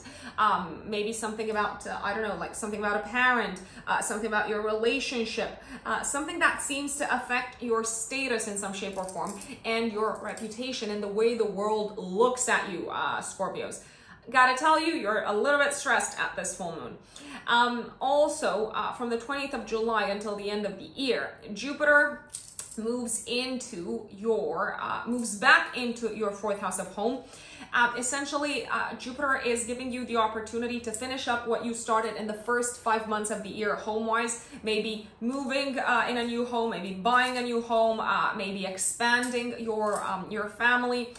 Jupiter rules your second house of income, so Jupiter is saying, okay, pour your income into achieving greater stability and security at home, maybe renovating the home. Jupiter is, after all, the planet of opportunities, and even when opportunities do come wrapped up as hassle, as hard work, in the long run, you will congratulate yourself for having taken up that opportunity. So if you're thinking, oh no, I need to move, I need to find a home, I need to get a mortgage, oh my days, or oh no, my family has grown and now we have to kind of like move out of this apartment. In the long run, you are probably going to realize that it has been the absolute best decision for you. So patience, patience, and more patience this month, Scorpios. My dear Sagittarius suns and Sagittarius risings, what does July look like for you? Well, let me tell you, if there is one thing that I see you doing a lot in July, Sagittarians, is being on the road, moving around, traveling, zapping around from one place to the other, connecting with people, sometimes in more pleasant circumstances, sometimes in less than pleasant circumstances, but this is a month on the go, on the move for you, Sagittarians. So let me start breaking down the astrology. On the 1st of July, and roughly I would give it until the 4th of July, Mars in Leo in your 9th house of long distance travel is opposing Saturn in Aquarius in your 3rd house. So what's happening here is possibly some of your travel plans, some of your plans to maybe go on a trip are being delayed, are being deterred. Some of your initiatives connected with foreign lands and foreign countries are experiencing maybe some challenges and obstacles. Why? Because Saturn is saying, not so fast. Why are you rushing into this? Saturn rules your 2nd house of income, so this could be something connected with finances. It could be a financial issue slowing you down a little bit. There could be maybe some unexpected expenses that determine you to restrict or narrow down some of the plans that you had made to travel, to move around. There's also a possibility that you may encounter some sort of frustration in relationship with siblings or colleagues, my dear Sagittarians, throughout this period. There can be clashes in communication. I do want to let you know that this is a real possibility. Now, a really good day is the 5th of July, when the Sun in Cancer in your 8th house is sextiling Uranus in Taurus in the 6th house of health and day-to-day work. So what seems to be going on here, Sagittarians? The Sun is the ruler of your 9th house of belief systems and also of foreign lands and foreign countries. Placed in your 8th house of intimacy and of shared resources in a harmonious aspect to Uranus, you putting in the time and effort to solve some of the problems, the issues that may have arisen in the first part of the month, connected to traveling, connected to foreign affairs, connected to visas, connected to maybe a legal matter, a judicial matter. The efforts that you have been putting into this are paying off, and they could be paying off a lot sooner than you expected them to, which is great. Now, on the 6th of July, we've got Mercury and Gemini in your 7th house, squaring Neptune and Pisces in the 4th house of home, family, and living situation. You could be feeling, let's say, a little bit misunderstood by a partner in your life in connection to something that you wanted to do or something that you wanted to embed in your home and living setup. You could also find your partner maybe suffering a little bit, maybe being in pain connected to, well, maybe because they are homesick, maybe because they want to catch up with their family and they can't do this just yet. And you're feeling a little bit powerless, Sagittarians. There is not much that you can do at this time. Now, on the 7th and the 8th of July, Venus in Leo in your 9th house of foreign lands and foreign countries is opposing Saturn and Aquarius in the 3rd house and squaring Uranus in Taurus. So if you are moving, if you are traveling, if you are going on either a long distance trip or a short distance trip, please, please, please, my dear Sagittarians, please ensure that you have went through all the necessary health checks. Please ensure that you have done a proper handover at work, because there could be issues arising either from a health-related perspective or from a work-related perspective that interfere with your plans. And these issues might have been prevented had you taken the time to look more into them. Now, on the 9th and the 10th of July, give or take 3 days before, 3 days after, we have a beautiful, beautiful new moon in Cancer in your 8th house of shared resources, of other people's income, of psychological transformation, of intimacy, of sex. And this new moon is sextiling Uranus in the 6th house in Taurus and trining Neptune in Pisces in your 4th house. Why is this a great new moon? Well, for several reasons. First and foremost, if you are in a partnership in your life, in a business partnership or in a marriage, then you could be hearing positive news connected to your partner's finances. And you could also be feeling like some of the pressure is being lifted off of your shoulders financially. You may also feel like you are receiving the support of someone very powerful at work, maybe someone who prefers to keep themselves behind the scenes, someone who prefers to stand in the shadows, but you knowing that they are on your side, you knowing that they are your ally, gives you the confidence to push forward work-wise and to do your job with more vitality, with more stamina, with more eagerness, I would say. This can also be a time when you feel like you are reaching a new level of intimacy in one of your one-to-one committed relationships. It's a very healing new moon.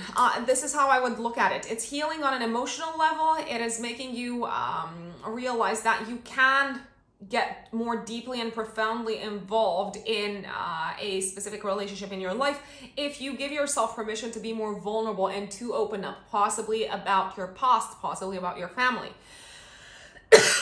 My apologies. Now, I also love the 12th of July. Mercury is in a harmonious aspect with Jupiter in Pisces in your 4th house of home. So this is when you may feel like you have a breakthrough, a communicational breakthrough with a family member. On the 13th and the 14th of July, Venus is conjunct Mars in Leo in your 9th house. This is beautiful, beautiful, beautiful for romantic traveling. This is also a beautiful period when you are likely to feel satisfied and pleased and fulfilled and joyful and happy and receptive in a cultural environment. You may feel appreciated in a cultural group type of environment. You may also feel like you are learning and expanding your mind in ways that give you great joy and in ways that make you feel motivated about the future. This is also a possibility, and I did mention this for everyone, literally. Venus coming together with Mars is always a good connection, especially the conjunction, for dates, for romantic evenings, for romantic trips. So do with this as you please, my dear Sagittarius. Now, on the 15th of July, the Sun in Cancer in your 8th house is trining Neptune in Pisces in your 4th house. Now, the Sun, Sagittarius, rules your 9th house of the higher mind. You may be having some sort of revelation connected with a wound coming from your childhood that allows you to overcome one of your personal fears or phobias around this time. On the 17th of July, the Sun in Cancer is opposing Pluto in your 2nd house. This could be a day of unexpected expenses. Consider yourselves warned. On the 20th of July, Mercury in Cancer in your 8th house is sextiling Uranus and Taurus in the 6th house. So you may be having some kind of one-to-one, very close conversations and profound and deep conversations at work. On the 22nd of July until the end of the month, the Sun moves through Leo in your 9th house, illuminating your long-distance travel sector.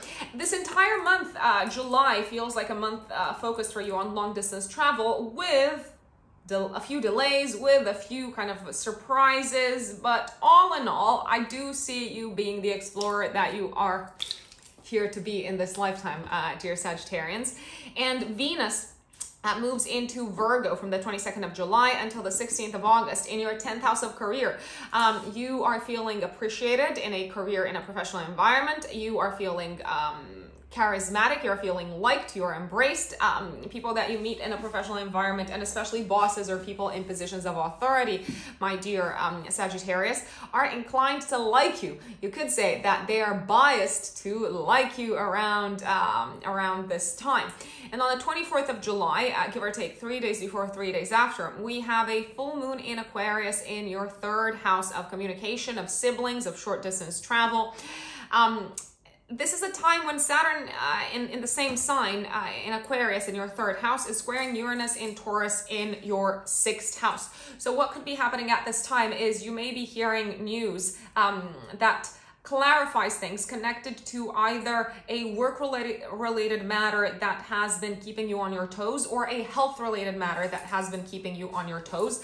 Some of you might be hearing, for instance, news connected to maybe working from abroad or working from a different location, working flexibly. I will warn you, the news may not necessarily be exactly up your street, so it may not necessarily be something that you are excited to hear. I'm not saying that it's all I'm not saying that it's all challenging. What I am saying is that you are probably going to be asked to make some compromises if you are asking for more flexibility work-wise. This could also be a time when you possibly hear some sort of news connected with a course or a class that you have attended. This could also be a time when you decide to purchase a new car, to buy a new car, probably because the old one is literally breaking apart. It's also a time when you might be selling a car, or you might be selling something that you've been using on a day-to-day basis to do your work. Maybe something of a technological nature, such as a gadget, maybe a computer, a laptop, something like that. And from the 20th of July until the end of this year, Jupiter moves back into Aquarius in your 3rd house. Okay, so Sagittarians, until the end of the year, it looks like you are called to develop yourself once again, to grow, to expand who you are, to expand your sense of self through learning some more practical, tangible skills that you may have already started to learn at the beginning of the year until the middle of May. But now it's time to go back over, or let's say go more in depth over what you have learned so far. Enjoy July. Now, if you are a Capricorn sun or a Capricorn rising, my dear Capricorns, July for you is going to be revolving around financial matters, getting paid, paying your taxes, paying your debts, maybe helping people in need, helping a partner in need with your own money. A lot of the conversations are revolving around money this month for you, Capricorn, which is a topic that is very close to your heart, obviously. Let's not forget that. This is also a month in which you may feel like some of your values are being challenged, and it is a good month to evaluate whether your values are still relevant for the path that you are walking on. So let's break down July for you. In the first, I would say 4 days of July, but especially on the first, Mars in Leo in your 8th house of other people's money is opposing Saturn in Aquarius in your 8th house. If you have been waiting on approval on a loan, a mortgage, if you have been waiting on maybe approval on a sponsorship or a scholarship, you're probably going to experience delays. Mars is also, let's see, the ruler of your 4th house and your 11th house of long-term plans. So it can feel like some of your long-term plans are being delayed or temporarily blocked because of someone in a position of authority not granting you the necessary funding. Needless to say, you're not very pleased with it. Don't fret too much and don't get overly concerned because a solution is right around the corner, I would say. Now, on the 5th of July, the Sun in Cancer in your 7th house is sextiling Uranus in Taurus in your, in your 5th house. The Sun is the ruler of your 8th house of other people's money and resources. So as soon as the 5th of July, you may already hear more positive news connected with this lump sum of money maybe that you have been waiting for or hoping to receive, such as a mortgage, as I said, at the beginning of the month. So not all is lost, and sometimes solutions come from the most unexpected of places, my dear Capricorn. So have a little bit of faith. On the 6th of July, Mercury and Gemini in your 6th house squares Neptune and Pisces in the 3rd house. This is a day of miscommunication at work. Let me just spell it out for you, Capricorns. It could be a day of ambiguous, confusing exchanges with colleagues, maybe emails caught up in your outbox. It's worth taking your time and being extra thorough in your interactions at this time, my dear Capricorn. You may congratulate yourself for it later. Now, on the 7th and the 8th of July, Venus in your 8th house of other people's resources opposes Saturn in Aquarius in your 2nd house and squares Uranus and Taurus in your 5th house. So this is a period of time when you would probably love to,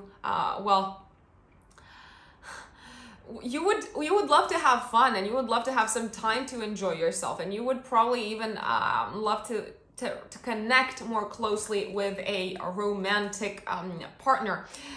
Venus rules your 5th house of love, actually, but it can feel like opposing sets of values are getting in the way, or worries connected to finances are getting in the way. It's only temporary though, so don't read too much into it, Capricorns.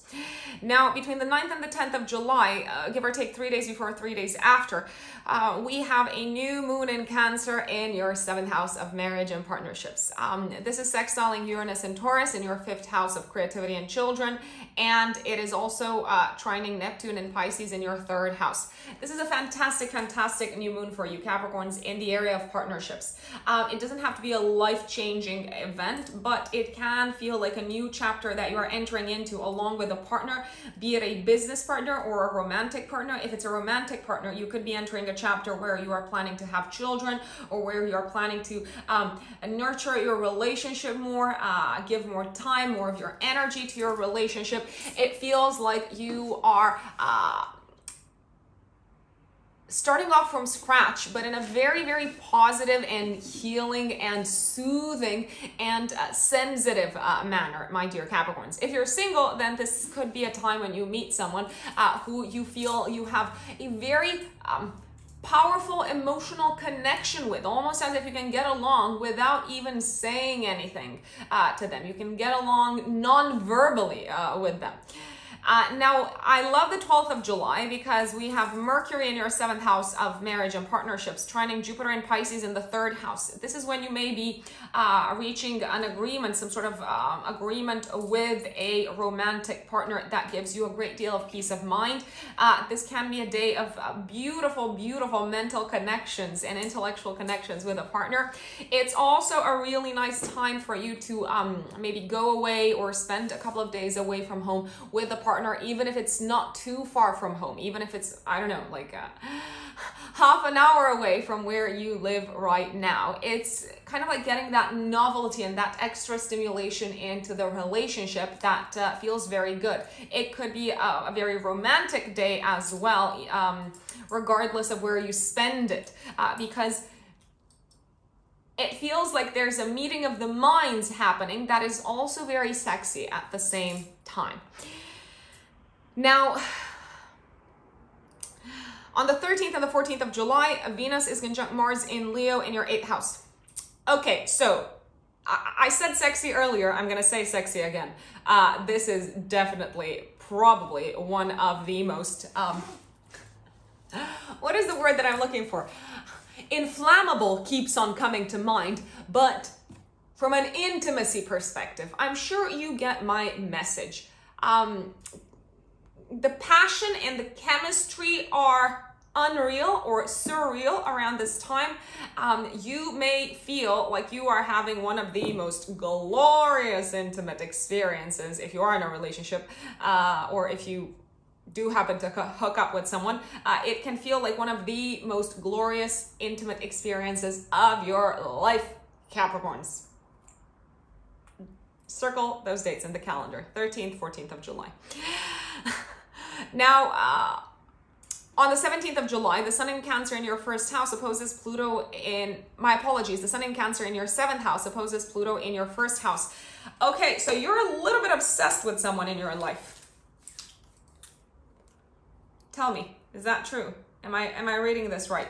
Or it can feel like a very, let's say, obsessive compulsive day in terms of your approach to relationships, which is generally very much unlike you, Capricorn. So it might even take you by surprise.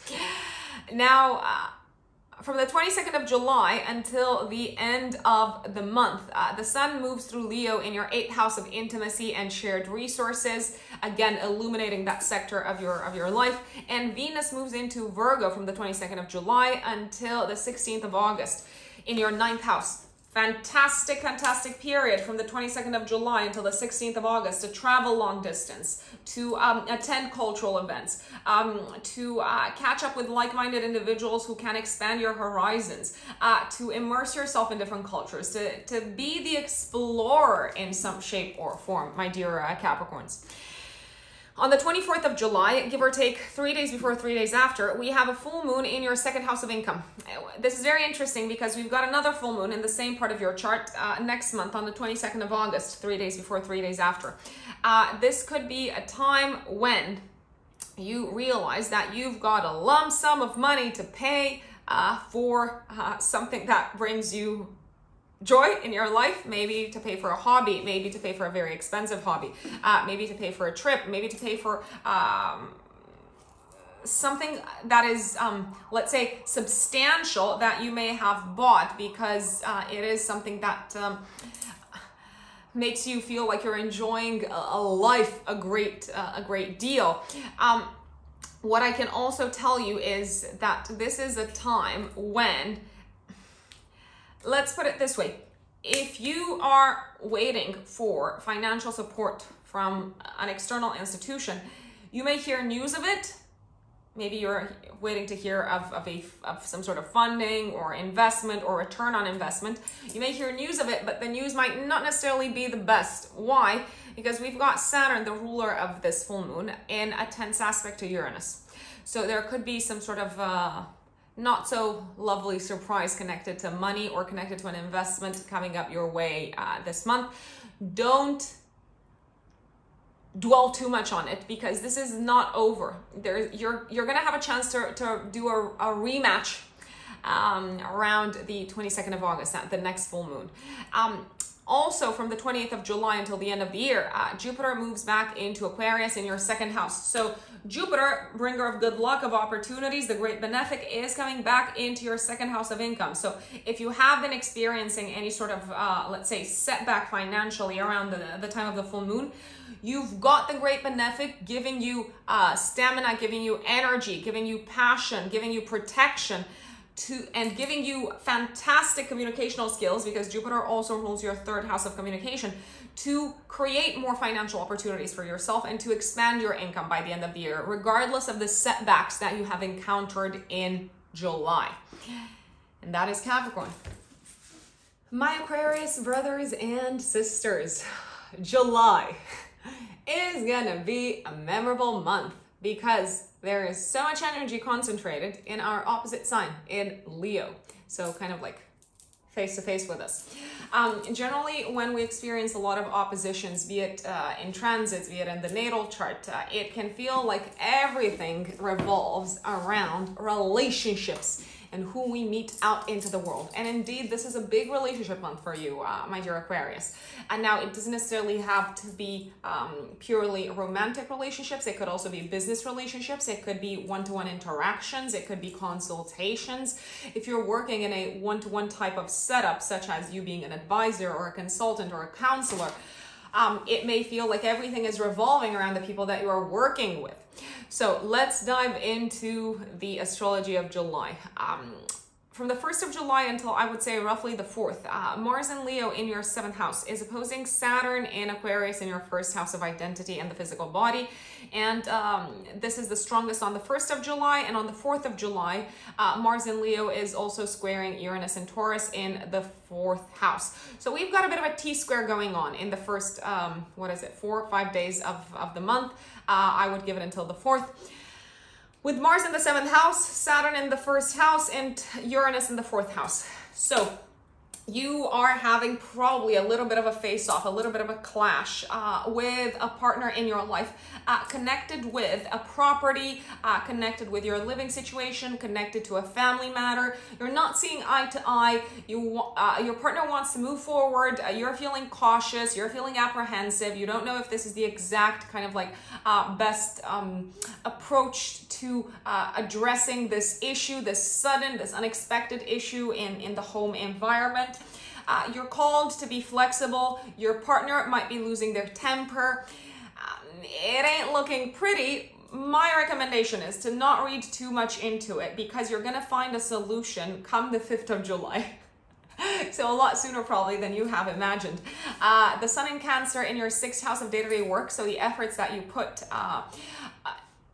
the Sun in Cancer is sextiling Uranus and Taurus in your 4th house. So you kind of like taking the bull by the horns, taking the initiative, making a plan, putting a plan in place connected to this home-related or property-related or family-related matter is solving the conflict or the disagreement between you and a partner, very, very likely. Now, on the 6th of July, Mercury and Gemini in your 5th house is squaring Neptune and Pisces in your 2nd house. You could be overcharged for something that you buy, something, maybe a book, maybe paying for a course. Why do I say overcharged? It could be a mistake. I strongly recommend checking or double checking your bank account around this time. If you have children, there could also be maybe an unexpected, let's call it, expense for your child that obviously you need to pay for. There could also be this feeling of, how should we call it, confusion around finances and paying for maybe a fun activity, so maybe going out or something of that nature. Count the cash. Check your bank account. Check your bank statements. That would be my recommendation, Aquarius. Now, on the 7th and the 8th of July, Venus in your 7th house of relationships and partnerships opposes Saturn in your 1st house and squares Uranus and Taurus in your 4th house. So what's going on here is you may be looking at your partner and thinking, oh my gosh, like this person is having such a great time and they're not helping me out with this. Your partner might also be in the mood for some more romantic times, especially if you're in a relationship, and you could be feeling stressed out and not in the same mood because you've got something else to worry. Well, you've got something else on your mind, which obviously seems to be connected with home or family. You may also, if you're single, you may be feeling a little bit blocked in pursuing a romantic relationship at the time, or a little bit frustrated that you can't enjoy let's say the romantic times that are unfolding in your life because of an issue with a parent or because of an issue with your living situation or with some sort of like property or land. Now on the 9th or the 10th of July, depending on where you're placed in the world, I would look at the 3 days before, 3 days after 9, 10 of July. We have a beautiful, beautiful new moon in Cancer in your 6th house of day-to-day work and health, sextiling Uranus and Taurus in the 4th house, and trining Neptune and Pisces in your 2nd house. Okay, I like this, Aquarius. Why? It looks like you are starting off a new work chapter. It might not be life-altering, it might not be life-changing, but it is a new work chapter. Something that is connected with home. Maybe you're starting a new work chapter, working more from home, having more flexibility to spend more time at home. Maybe having the flexibility to work from different locations. Maybe you are setting up your home base someplace else that also allows you to better conduct your day-to-day work. This also feels like a big new beginning for you health-wise. So you're feeling optimistic, you're feeling ready, you're feeling energized. You are also feeling inspired to start off maybe some sort of new health-related routine, and emotionally in particular, you seem to be feeling prepared. This could be a time when some Aquarians, because it's a new one in the 6th house, some Aquarians may be starting a new job or maybe embarking in a new work-related project, but something that really seems to play to your strengths with that trine to Neptune in Pisces in the 2nd house of your talents. Now, on the 12th of July, I love this day. I love this day because Mercury in Cancer is trining Jupiter in Pisces in your 2nd house. Whatever you're working on seems to already be paying off. Financially, in terms of confidence, in terms of self-esteem, your confidence is going through the roof. You're feeling smart, you're feeling enlightened, you're enjoying the fact that you are really putting your mind to great use in this new work setup, in this new work project, or in this new job. Now, on the 13th and the 14th of July, some of the most romantic days of the year. Yes, you heard it here. Well, probably not first. You might have heard other astrologers talk about these days.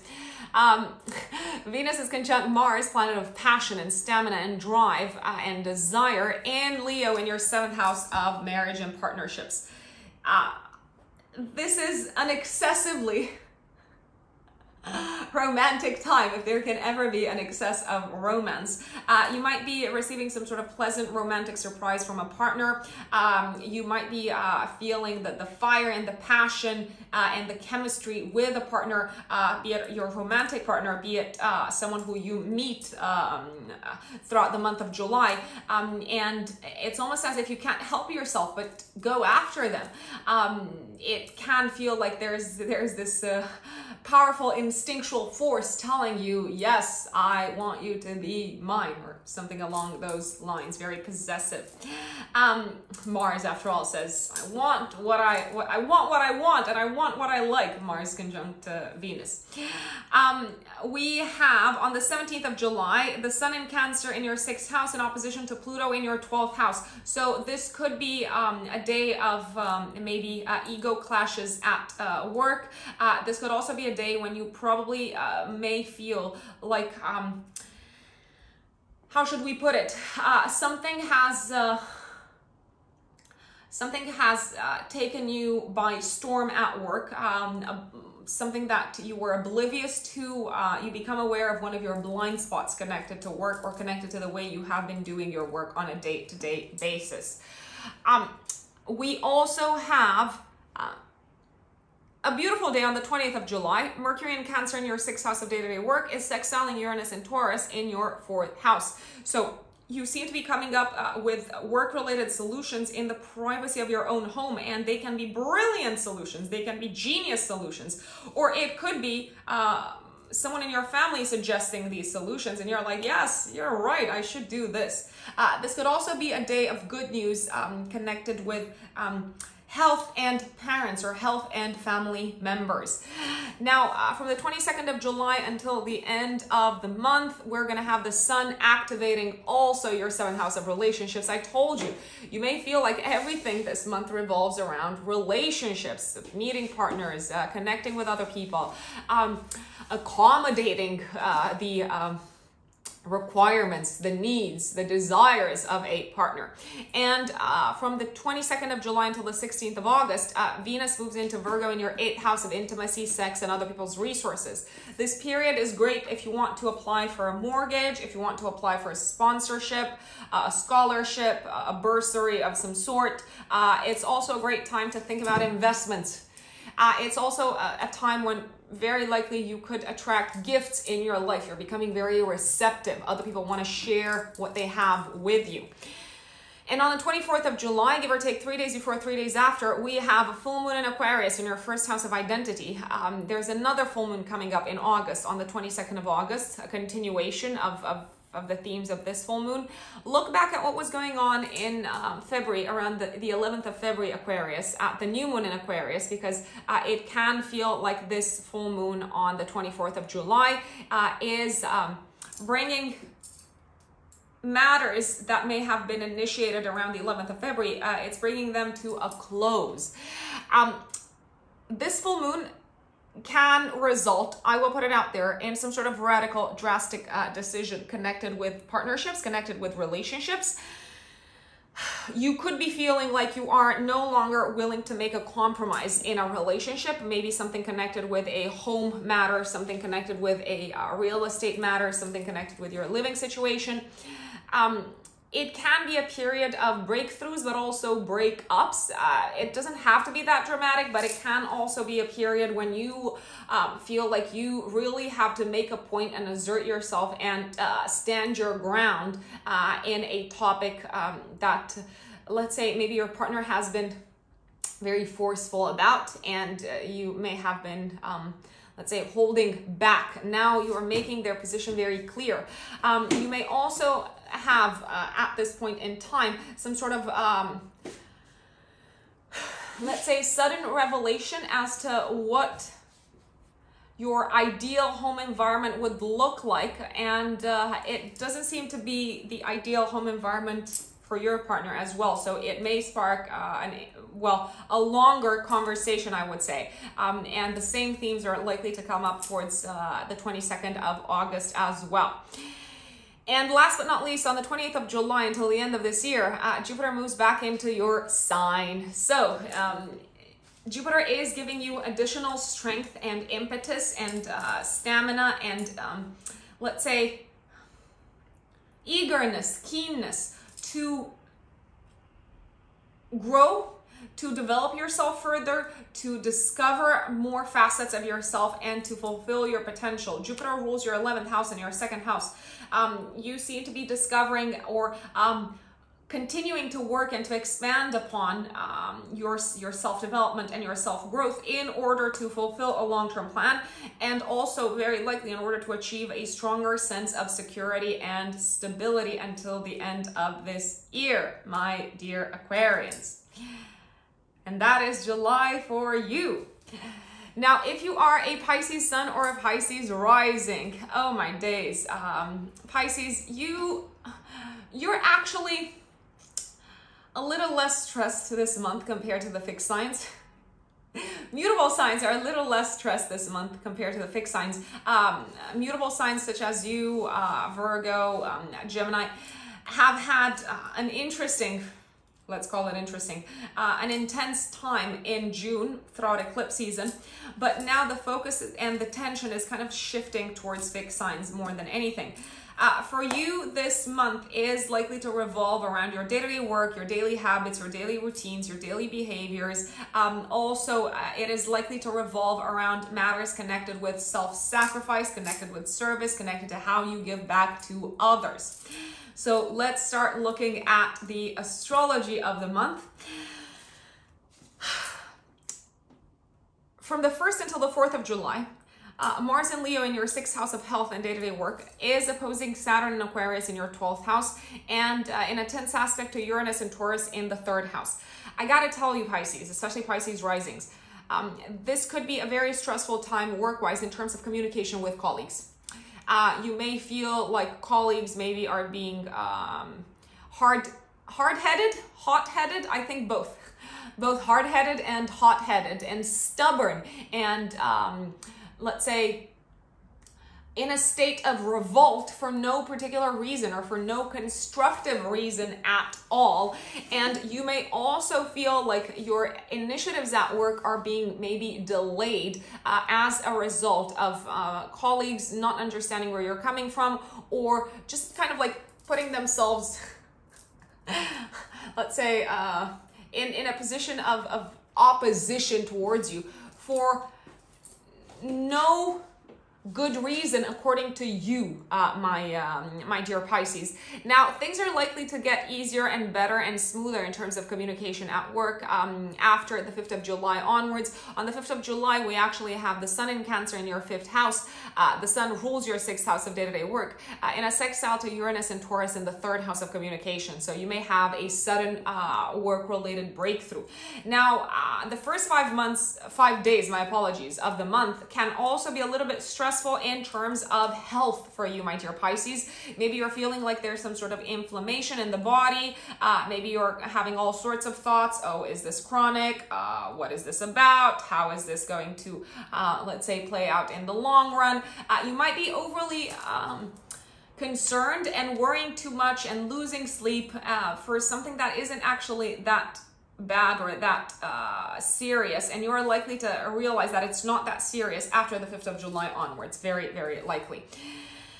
Now, on the 7th and the 8th of July, Venus in your 6th house is opposing Saturn and Aquarius in your 12th house and squaring Uranus in Taurus. So you could be in some sort of flow work-wise, and then there's all sorts of let's say blockages or unexpected delays coming up, possibly related to bureaucracy. Don't let this ruin the joy of working on something that you enjoy working on, my dear Pisces, because it is only temporary, remember. Now, on the 9th and the 10th of July, well, depending on where you're at in the world, give or take 3 days before, 3 days after, we have a new moon in Cancer in your 5th house of creativity, of children, and of romance. It is sextiling Uranus and Taurus in the 3rd house and trining Neptune and Pisces in your 1st house of identity. My dear Pisces, and especially Pisces risings, some of you are going to have kids at this time. Some of you might decide to get pregnant. Some of you might enter into a romantic relationship. Some of you might start off a brilliant creative project that you feel very proud of and that you feel very attached to from an emotional perspective. You may also hear some very positive news connected to any and all of these topics, my dear Pisces. So it's a beautiful, beautiful, beautiful new moon. You're feeling lucky at this point in time. You're feeling privileged, and you're feeling very pleasantly surprised to see that things have worked out in your favor, even if you did not necessarily know, or you did not necessarily picture this sort of new beginning in this part of your life. Some of you who have kids already may experience the children maybe flying the nest, or maybe the children receiving some positive news connected to education. Now, I love the 12th of July when Mercury in Cancer in your 5th house is trining Jupiter in Pisces in your 1st house. Jupiter is the ruler of your 10th house of career and also of your 1st house of identity. This could be a time when you are feeling very positive and very optimistic about being able to pour a part of who you are, pour your heart, pour your authentic sense of self into the work that you do. This is also a great time for dating. It's a great time to go out, to connect with romantic partners, and to have a good time. Now, the 13th and the 14th of July, Venus is conjunct Mars in Leo in your 6th house of day-to-day work. You may be doing some sort of aesthetic procedure or working on your physical body in some shape or form, working on your health so that you can improve your style, your appearance, improve your image. It does seem to be beauty related. It could also be a moment in time, well, 2 days in time, when you have some sort of breakthrough, some sort of sudden and very energizing, very vitalizing or revitalizing breakthrough connected with a creative project. This could also spark some let's say, romantic sparks at work. I know that's very complicated and that's generally a no-no, but let me tell you, there might be chemistry with a colleague. So now you know, Pisces. On the 17th of July, we have the Sun in Cancer in your 5th house of fun, of creativity, of love, in opposition to Pluto in the 11th house. This could be a time when you feel like someone in your circle of friends does not get you or does not get the real you.